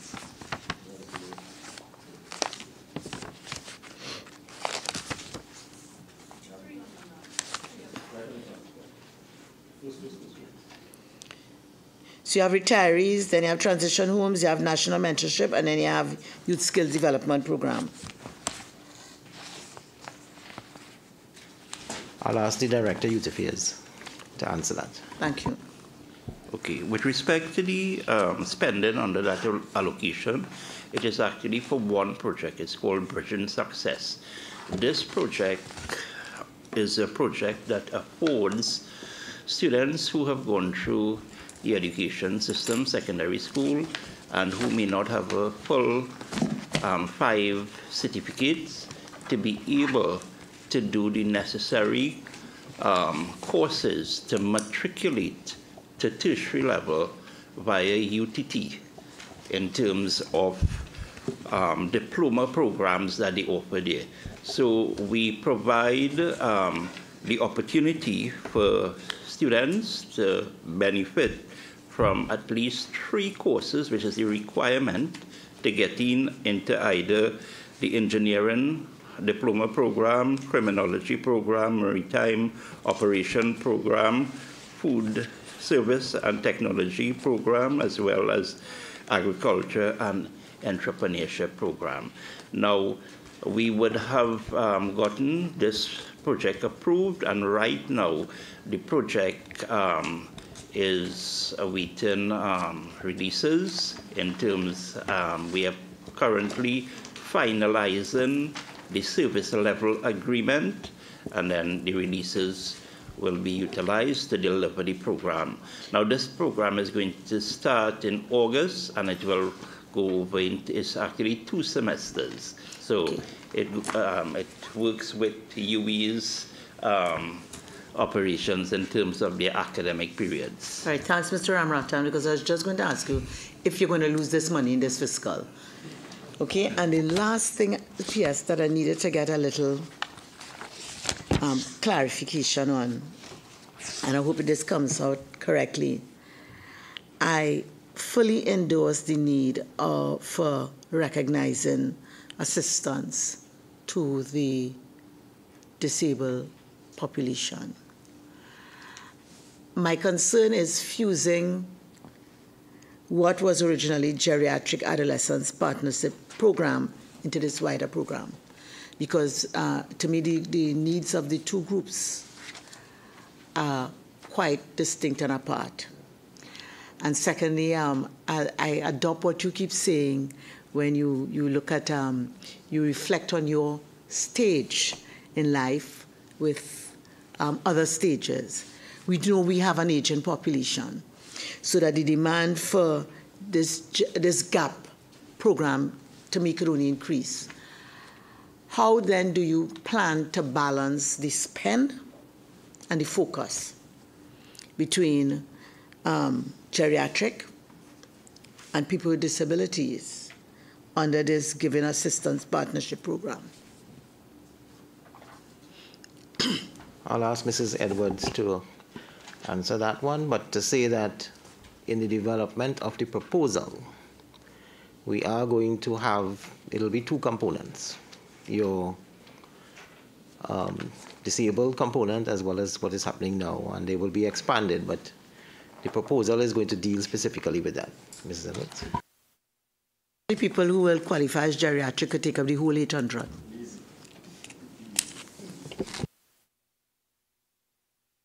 Chair, noting that your point is quite valid, and the understanding that there is definitely a dire need for persons with disabilities to receive care. We wanted to pilot the disabilities component in the GAP, Geriatric Adolescent Partnership Program, and it will be taken into consideration in the preparation of the proposal so that there is balance and equal focus. Might I call on Member Dinobriga?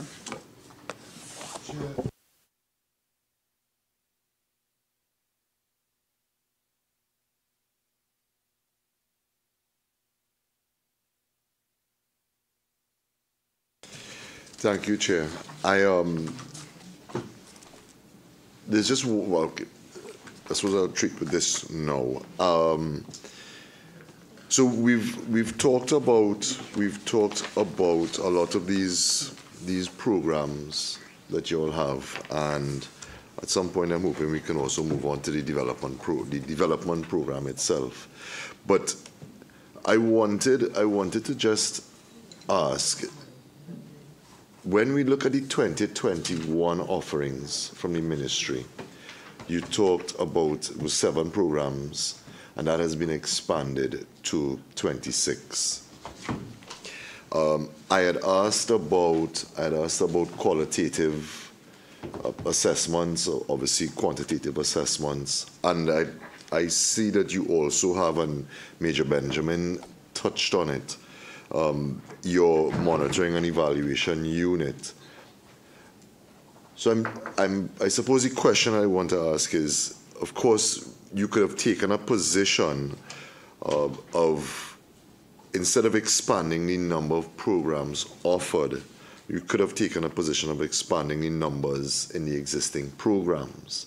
And I just wanted to get an idea of how much does feedback in the individual programs, feedback from 40, things like your 40 under 40, feedback in the that you would get from your monitoring and evaluation unit.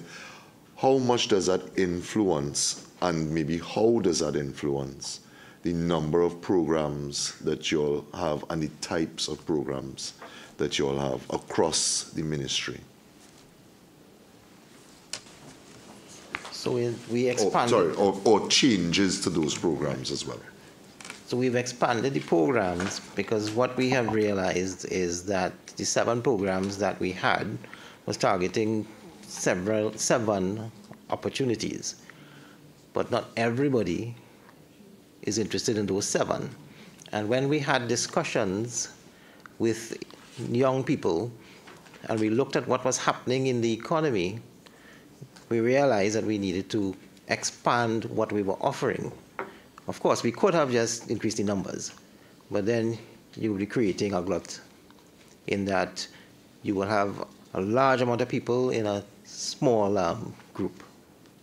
So what we chose to do is look at what youth are interested in.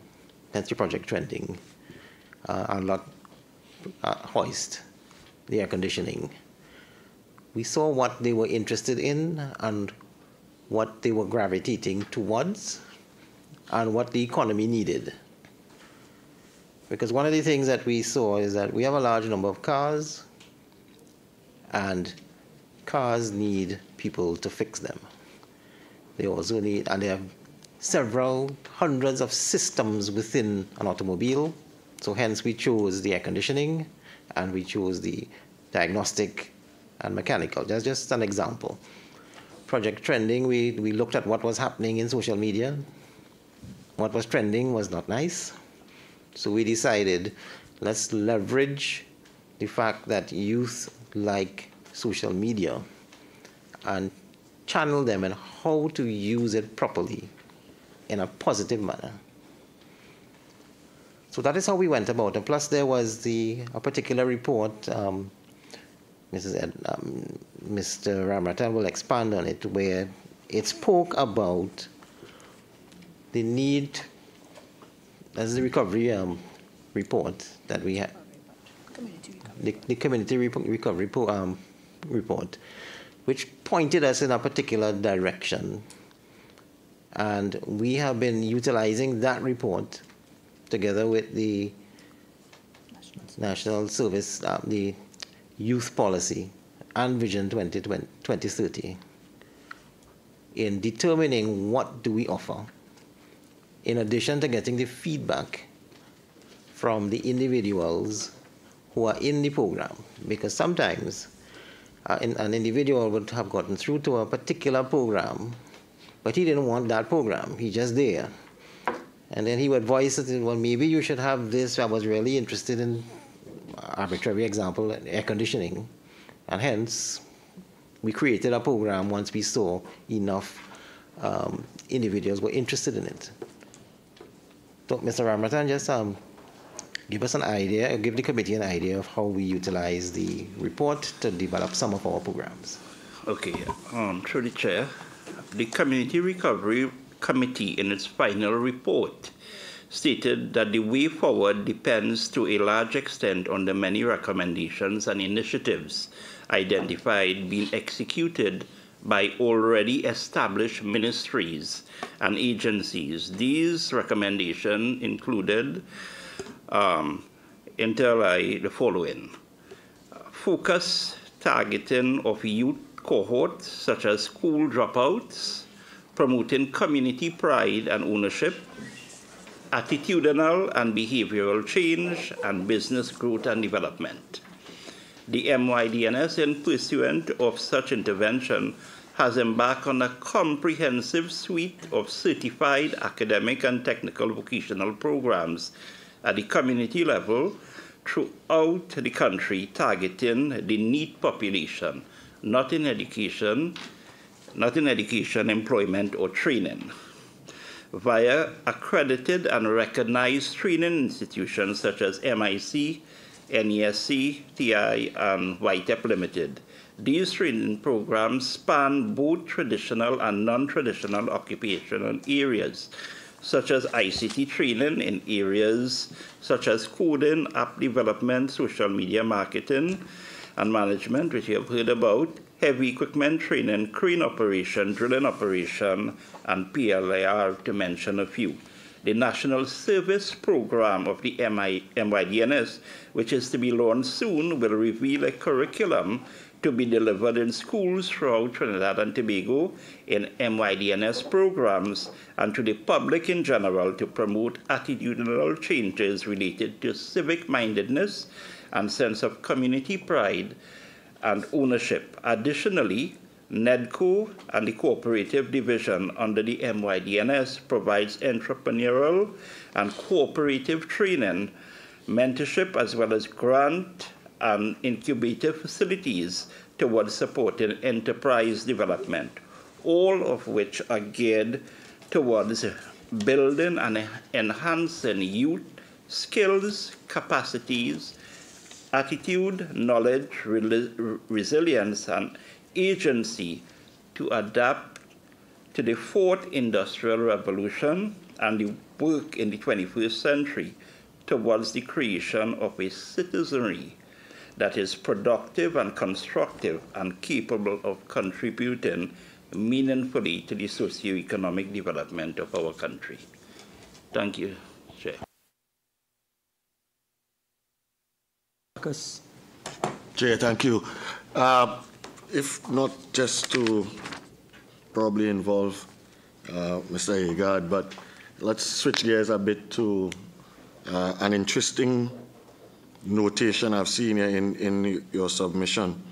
There are two projects, one under NEDCO and the other under MYDNS, called digitalization transformation. I'm not sure I get where that's going. Could somebody explain what that is for me?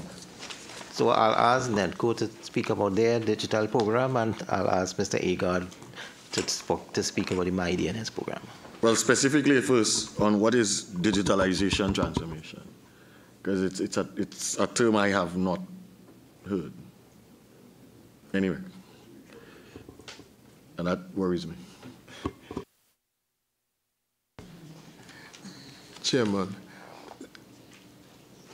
so it's a full transformation of our digitalization program through the loan management system, in terms of the learning management systems, and all the various software that NEDCO would need to upgrade to have a more efficient system in terms of our operational arrangement. Even most recently, as we look at the disbursement of grant, we are also looking at a grant management system. So we have partnered with TTIFC and the Ministry of Digital Transformation in terms of guiding us in a proper way in terms of how to develop this. NEDCO has since developed an entire plan in terms of what our needs are, and we are working closely with MDT and TTIFC to support us in terms of framing and executing such a program.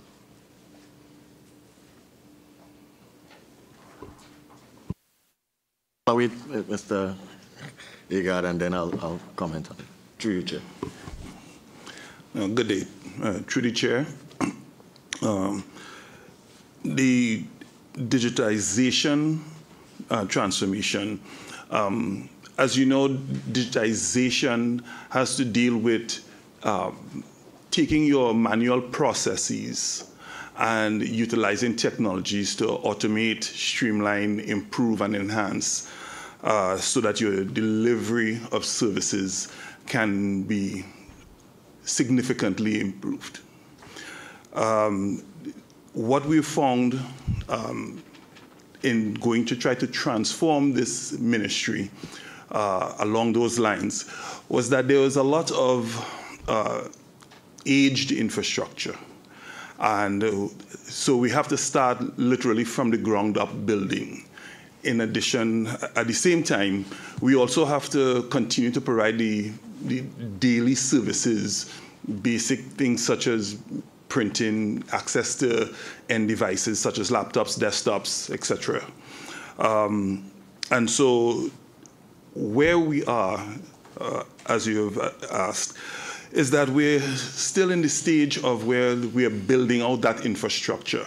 And as we expand, you'll imagine that every new facility, every new location needs this infrastructure, everything from as simple as cabling, network switches, the Wi-Fi, as well as the servers that provide the IT services before we start to begin to digitize many of the records, which is what many people look at when they, well, I know they would look at this term and they will think that it is digitization, digitalization.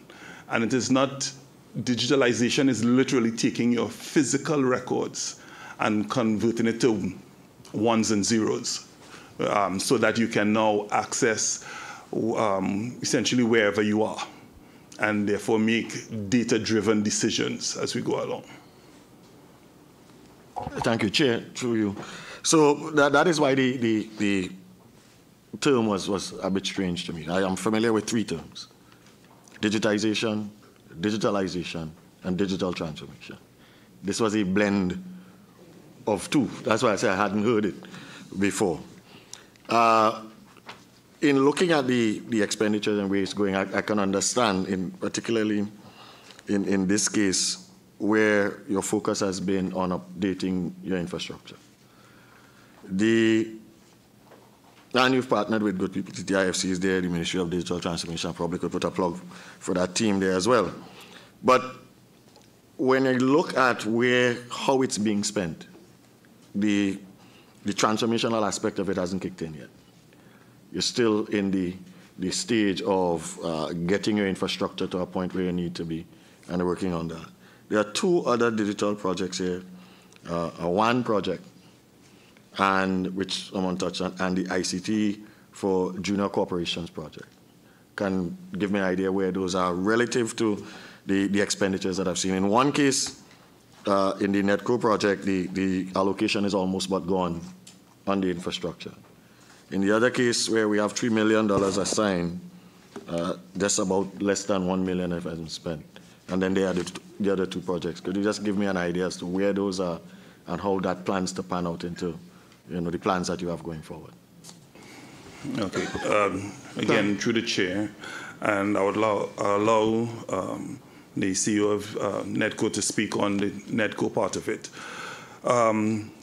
Especially the expansion of the WAN, as you'll imagine, there's a lot of refurbishment works being conducted, and during the times of these refurbishment works, the coordination of the activities has to be precise.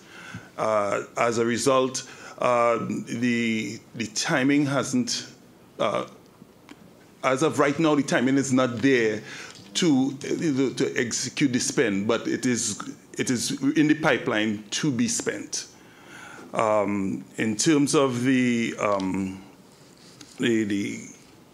junior cooperatives, that is a very interesting program. It is to develop a platform for the junior cooperatives in schools throughout the country to essentially have an online facility where deposits, withdrawals can be tracked by the students, their parents, the schools, and ultimately by the cooperative division. Full auditing of their financials can be taken place through the platform. I can say that the platform, all of the hardware has already been purchased. The software is in place and is being currently configured. The allocations there is to begin the training and sensitization throughout the country. Essentially, if you want to use the term, roadshow. So they will now go around the country, educating, as I said, the stakeholders, the students, the parents, the teachers, as to how they will access, how they will utilize, how they will benefit from essentially an online service of the junior cooperatives. Thank you, Chair. In terms of NETCO, we have already started. The first phase of the whole transformation project was essentially bring the organization up to speed, because basically the hardware system was very aged.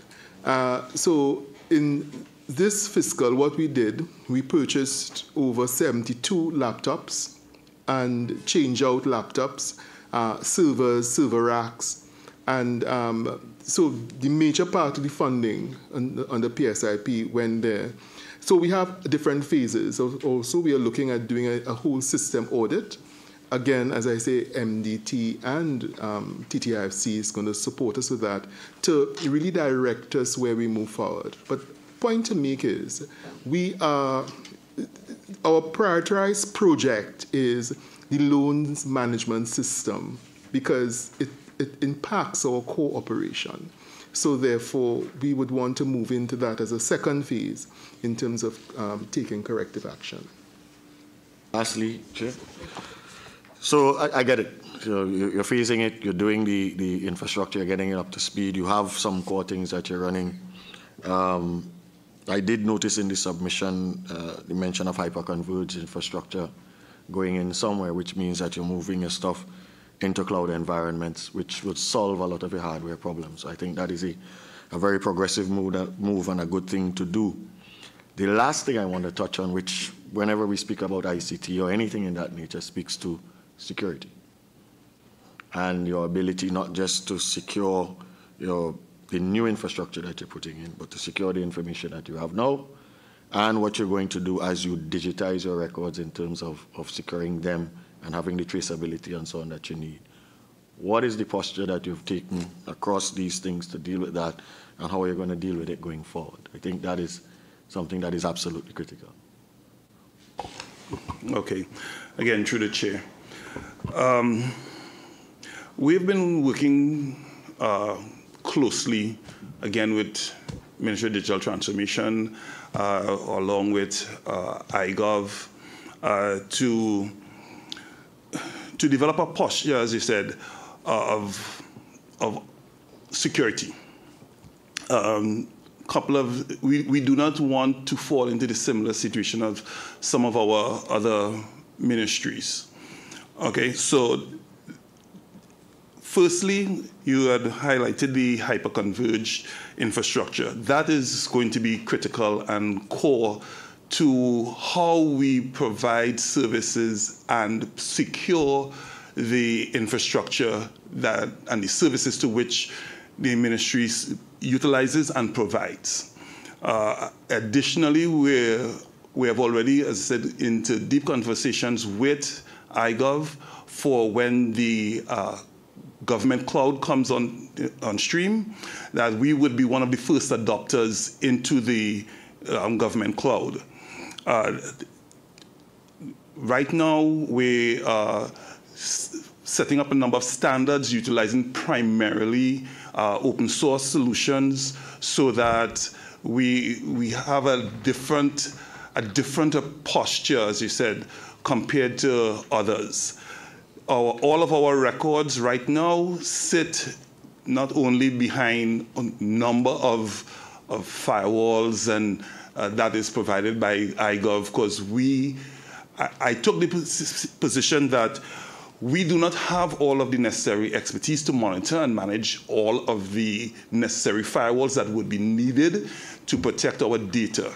That exists within iGov, and so allow them to do that. We are a major subscriber on the iGov infrastructure, and we take that position very aggressively, I would like to say.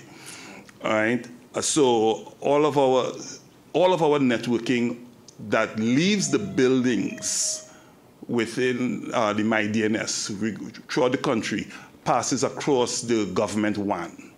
We try not to, well, I can't say try. We do not have any facility that utilizes any of the Digicel, the TSTT, the Flow. No, we take advantage of the fact that the bulk of our digital security starts with the infrastructure that is the G1. Secondly, our data of course, backed up both online and there's an offline copy that is done so weekly. We have, and the test has been continually done every month, that those backups are restorable. We, as I said, in working with iGov and digital transformations, we are looking to develop certain policies that we will now disseminate throughout all of the ministries so that our end users have a better understanding of why our security posture is the way it is. If I'll take the opportunity to quote you, Minister Bacchus, yes, sir, at one of the GLAC meetings, you did say that unfortunately, to provide better security to our end users, we may have to make them somewhat uncomfortable.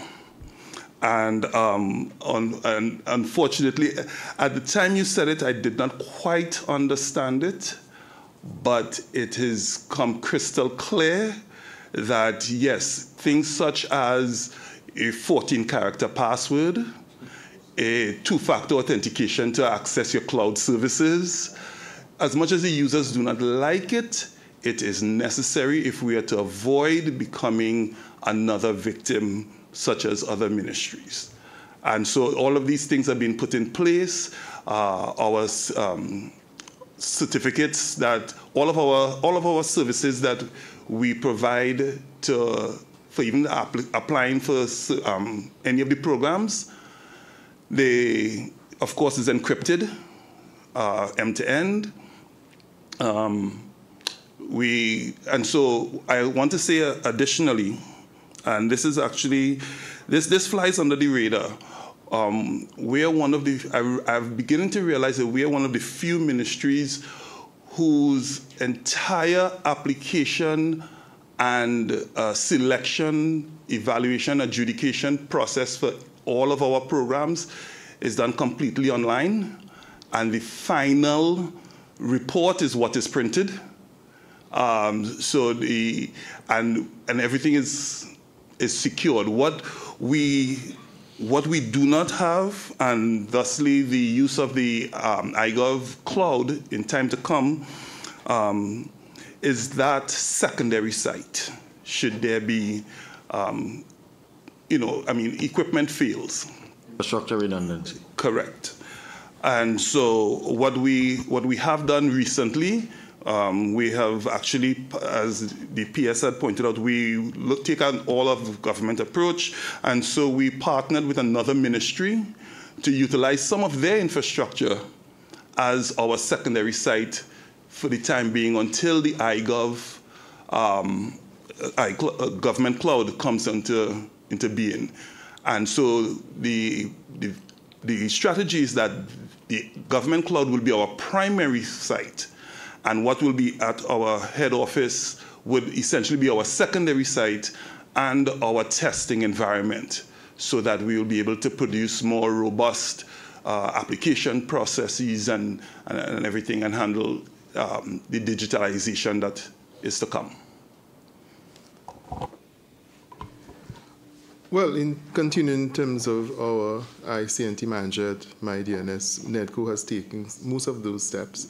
But more to say, I know we had a meeting recently with one of the representatives from MDT, and we are looking forward in terms of the off-site storage arrangement, which is critical to NEDCO. So yes, we have taken all the relative steps, and again, we have gone in to do a system audit and check to see where the shortcomings are. And in the next few months, we'll continue to build on it. But I must compliment the Ministry of Digital Transformation. They're holding our hands in regards to framing our program for this transformation. Chair, let me tell them thanks, and just to add one more place that you can go to have your applications and so verified before putting them into production, and that would be with the TTC cert.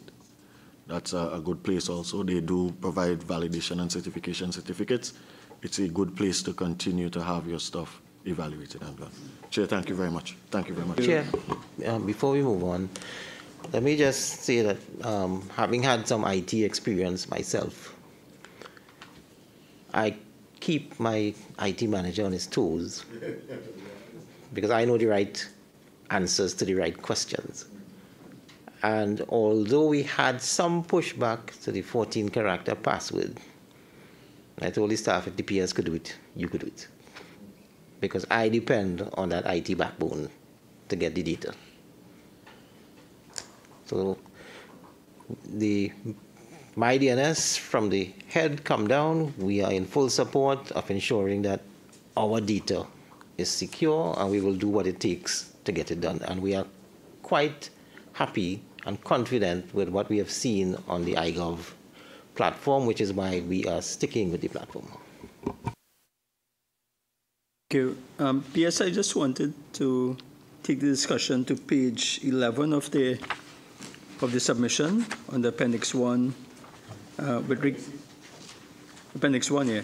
So with regards to Relationship 101, talk the thing, and it comes under the project, youth development project formulation. Two questions. One, I see the allocation of 6 million there, but only 821,000 has been spent. But in particular reference to this topic, which has some laudable goals in terms of looking at the issue of domestic violence and managing emotions in relationships and dealing with stress and conflict and so on. Would you be in a position to give us some kind of update on as to where this program is at? All right, so we did launch the program in CLOTS, and this program is targeted towards what we call hotspots or focused areas. And what we found coming out of CLOTS is that sometimes what we think is right is not the way the other person thinks. So we are getting feedback from the individuals, because that was a learning experience for us. Because we went into CLOTS, everybody said we couldn't do it. Some of the vendors said we're not going. But again, we collaborated. We went in. It started off with a trickle. But then when they saw all the ministers who were there and the staff, not in a jacket and tie, but in a T-shirt branded by us, having discussions, sitting with a chair next to whoever it is, having a one-on-one discussions, we then started to see an influx, and then everybody wanted to talk to us. And it's not just talking to us. They are giving us some ideas and feedback on what is happening in the area and what they need in the area. And we are also exchanging ideas with them that there are other ways to resolve conflict rather than resorting to what you're resorting to now. And there are other ways to do certain things. So it is not just the ministry going in. We are getting feedback, we are learning, and they are learning. So it's an exchange between the two parties. And we have learned a lot, and we are adjusting our programs. And because we have had so many other interventions, we have to have the second and third phase of this program recommence. And because what we already had was just the launch. So the ministry is going to refocus and continue this, because we found this to be very, very insightful and very useful. And one of the other things that we found is that in the discussions with them, some of them didn't know what our programs were. And the good thing is that we had representatives from our program, the various programs, and they signed up on the spot. And we gave out phone numbers. That happened on a Friday evening.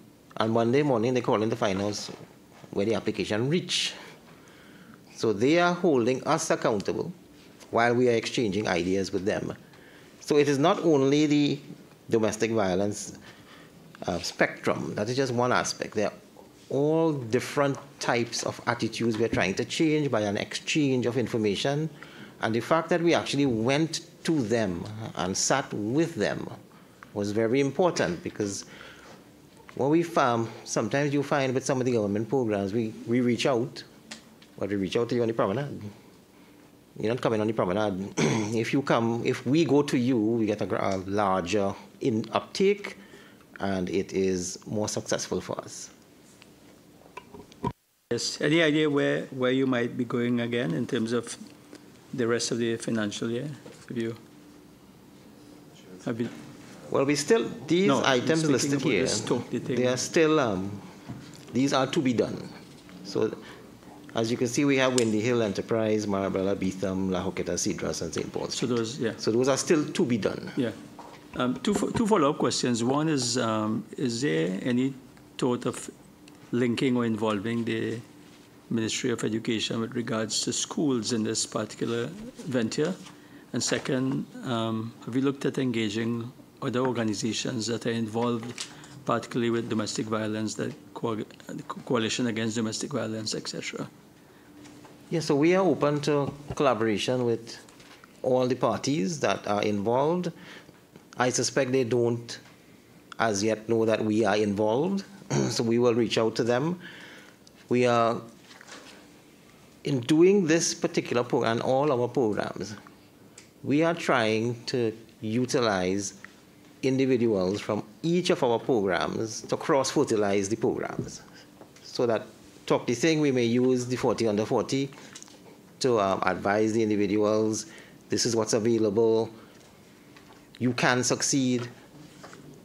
We bring in people who have succeeded in the CRISP, Project Trending, so MyLAT, CCC especially. So you see examples of what you can be from people who have been in the situation that you have been.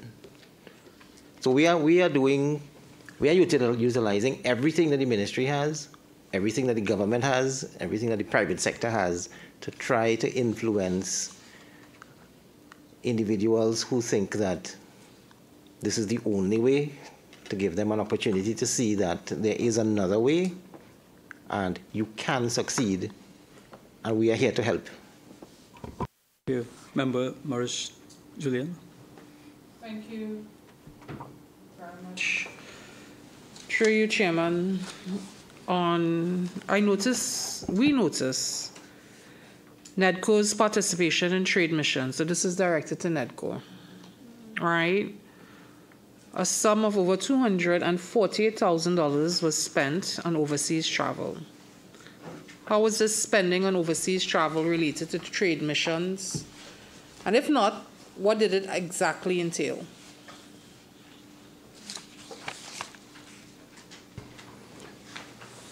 This is the first mission that NEDCO took part in, and it was a trade mission to Ghana. We had two entrepreneurs who traveled to Ghana, a technology-based entrepreneur and an environmental friendly type entrepreneur. I'm happy to say both of them landed significant contracts coming out of that trade mission. In returning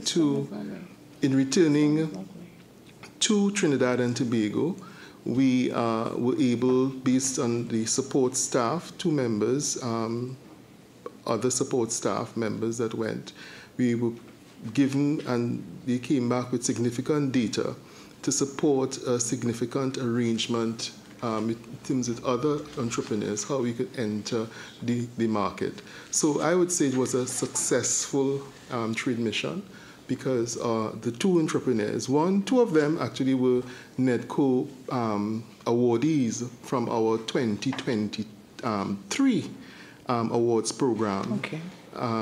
So I would say they're quite successful and money well spent. Okay, thank you very much. The Nabrega. Thank you, Chair. Chair, if you don't mind, I would just like to, I know we're jumping a little bit, but if we could go to the IDF program, and in particular, on page 28, I think is of Appendix 3, the construction of the Youth Development and Apprenticeship Center, project D007. Two questions. One is the WIDAC at Chaguaramas. I'm trying to understand the percentage of project completed to date being at 75%, but that not necessarily reflecting in terms of the total cost to date, which is closer to about 15%. So if I can get an understanding of that disparity, and also what is the latest update on the Wallerfield WIDAC, if I can get that as well. I'll have the project monitoring coordinator. Thank you. Through the chair. In response to the Chaguaramas WIDAC, unfortunately, that was a typo in terms of the project completion. We are currently at 25%, so our payment is 15%, and yes, we have been paying. We had one bill paid so far this year, and we are expecting another to come soon. So we are at 25% completion. In terms of the Wallerfield tender, the initial estimated cost for that project was around 65 million. We went out to tender and realized that that was drastically too small, and we had to go back in. We had to redesign, and UDCOT is now, who is managing that project, is now prepared to go back out to retender, and I am hoping by the end of July we will have those dates in terms of start and completion of tender. So we are now at retendering stage. The possible cost for that project, we are now looking at around 135 million rather than the 65 million. So we could not complete in the initial budget that we would have had, and now we would have redesigned the project and go back to retender soon. Just two follow-ups. Sure. One is, given where you are with the Chaguaramas and then the reality of Wallerfield, is there a new projected end date, or are you still driving to finish by the October 31st, 2025 projected? And then the second one is, if you could explain that large difference in cost between the Chaguaramas and the Wallerfield centers. Okay, so with Chaguaramas, we are actually using the convention center. So it is more of a refurbishment of an existing facility. However, because it was not previously a MYDNS facility, we have it under new construction rather than refurbishment. So the Wallerfield is a totally green field.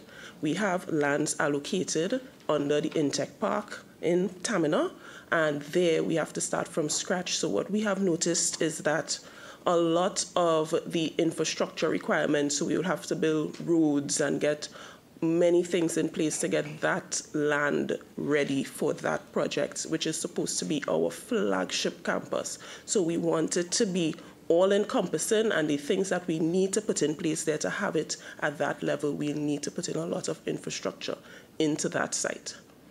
Yeah. Just one more issue I wanted to raise, PS, and that was with regards to the NEDCO Business Accelerator Program. I don't know if you can, through CEO of NEDCO, give us an update as to, how the program has been engaged and, your thoughts about it going forward, how useful it has been. The program was launched in 2019 and going into 2020, and it is now history in terms of that was the period of COVID.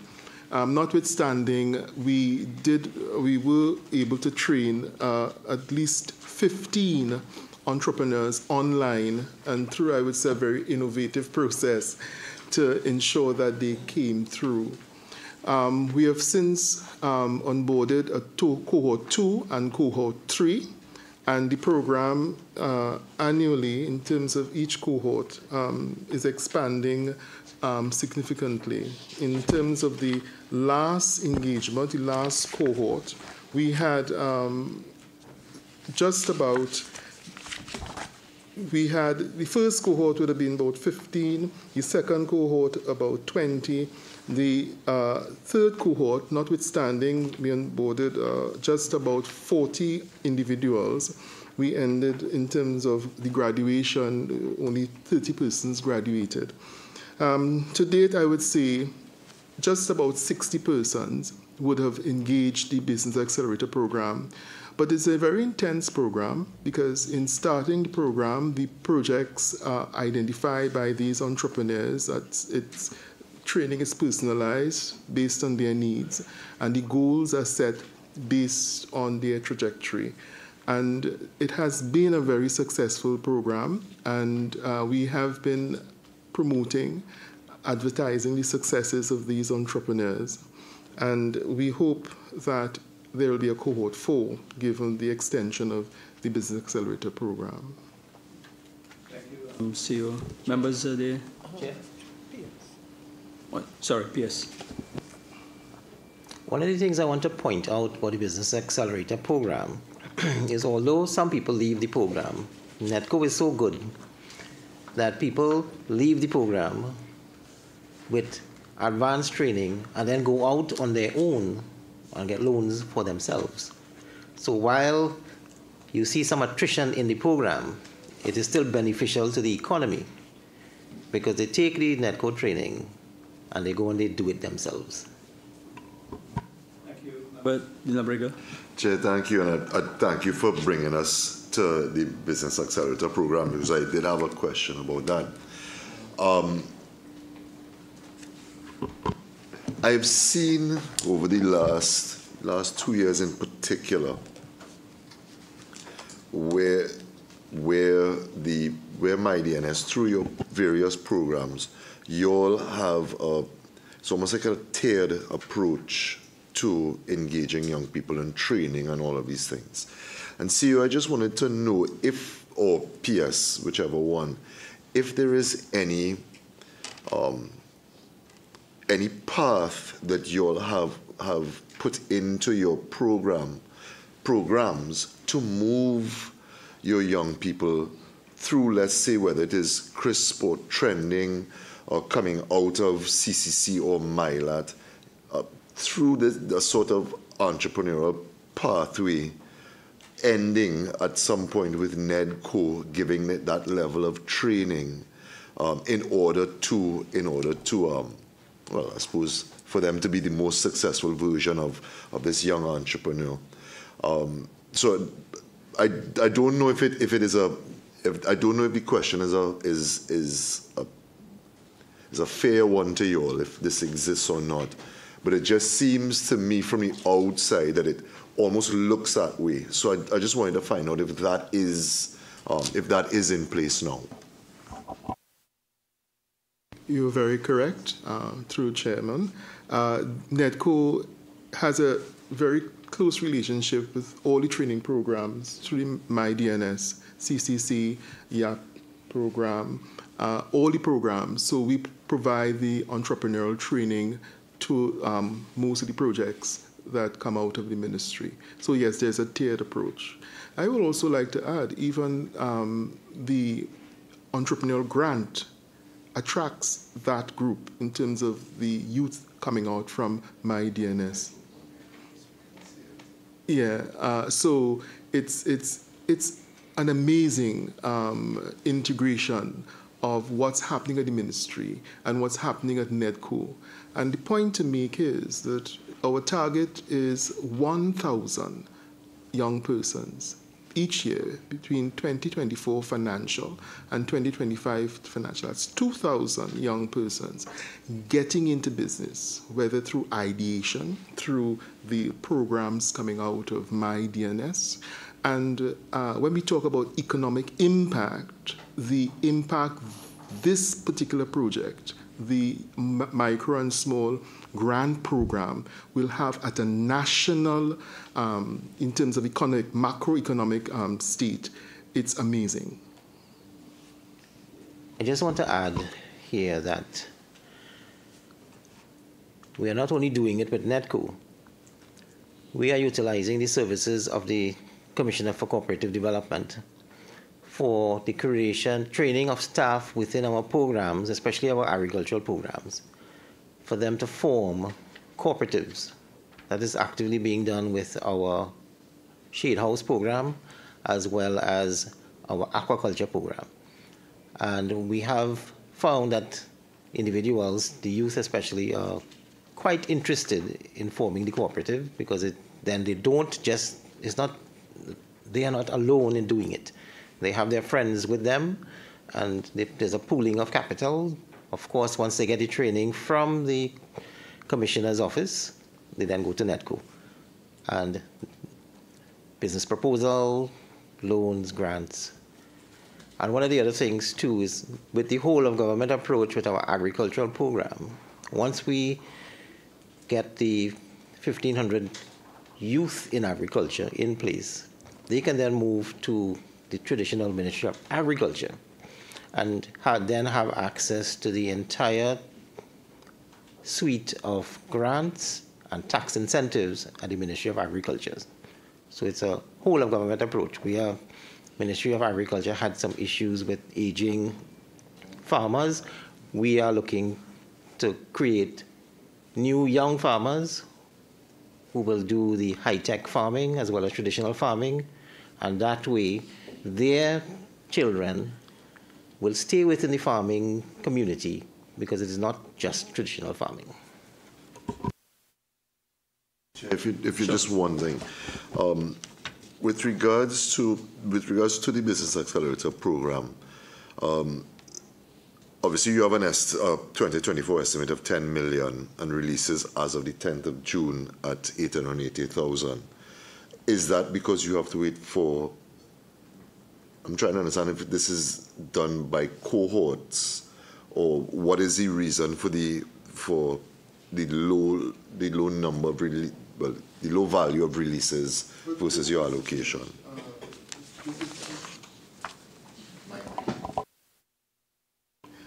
Yes, there's an update to this, and we are now closer to just about $6 million in regards to the Business Accelerator program. We have already started to prepare for cohort 4 by we are in the process of interviewing over 200 persons who applied to be in cohort 4.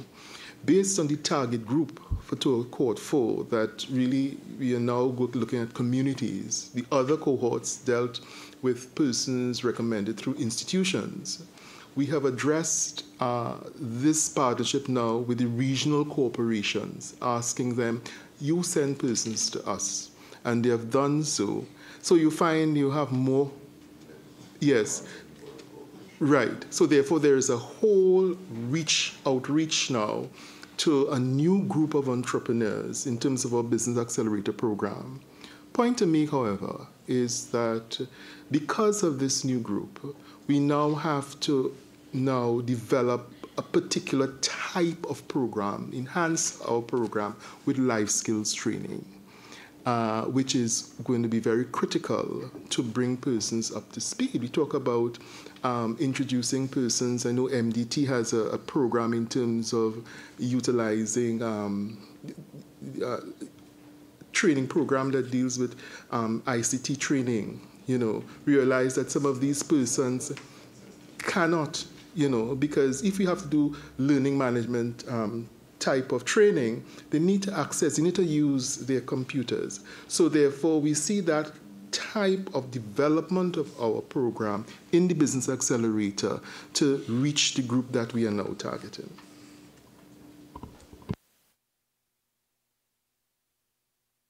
Thank you. So, PS, I just wanted to invite you to, make a few remarks. Of course, whatever suggestions and so on that you can bring forward will be welcome to take forward. But I want to close on a light note, depending on the answer.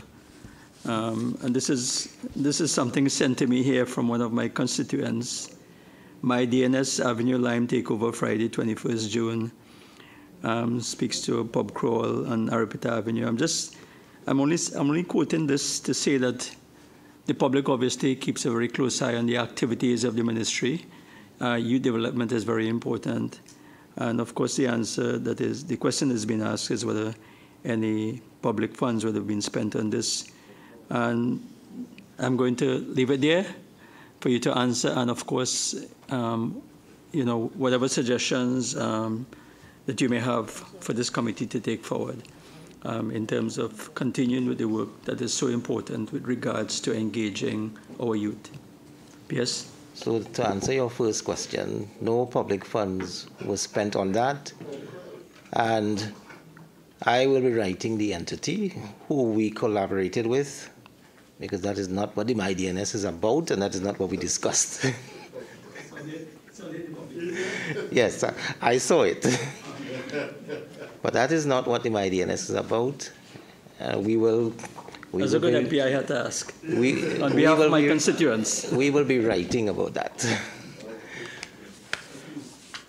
So in terms of ways to help us, the ministry needs assistance from the MPs, especially, to identify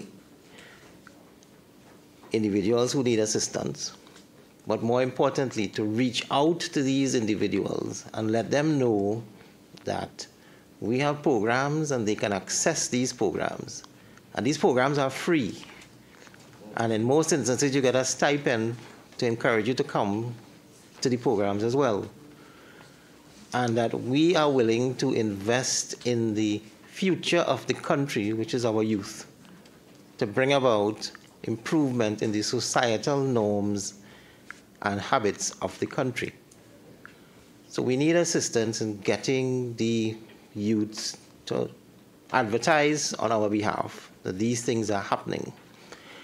We have had a good relationship with several ministries because we collaborate greatly with them. Ministry of Digital Transformation is one of them. When we send our requests for specs, they quickly send it back to us, and if there are any issues, they tell us, and we get it done quickly. They are a great source of advice for us on the IT, and my IT manager knows that when it comes to me, I read and I understand what you write, so that I hold him accountable.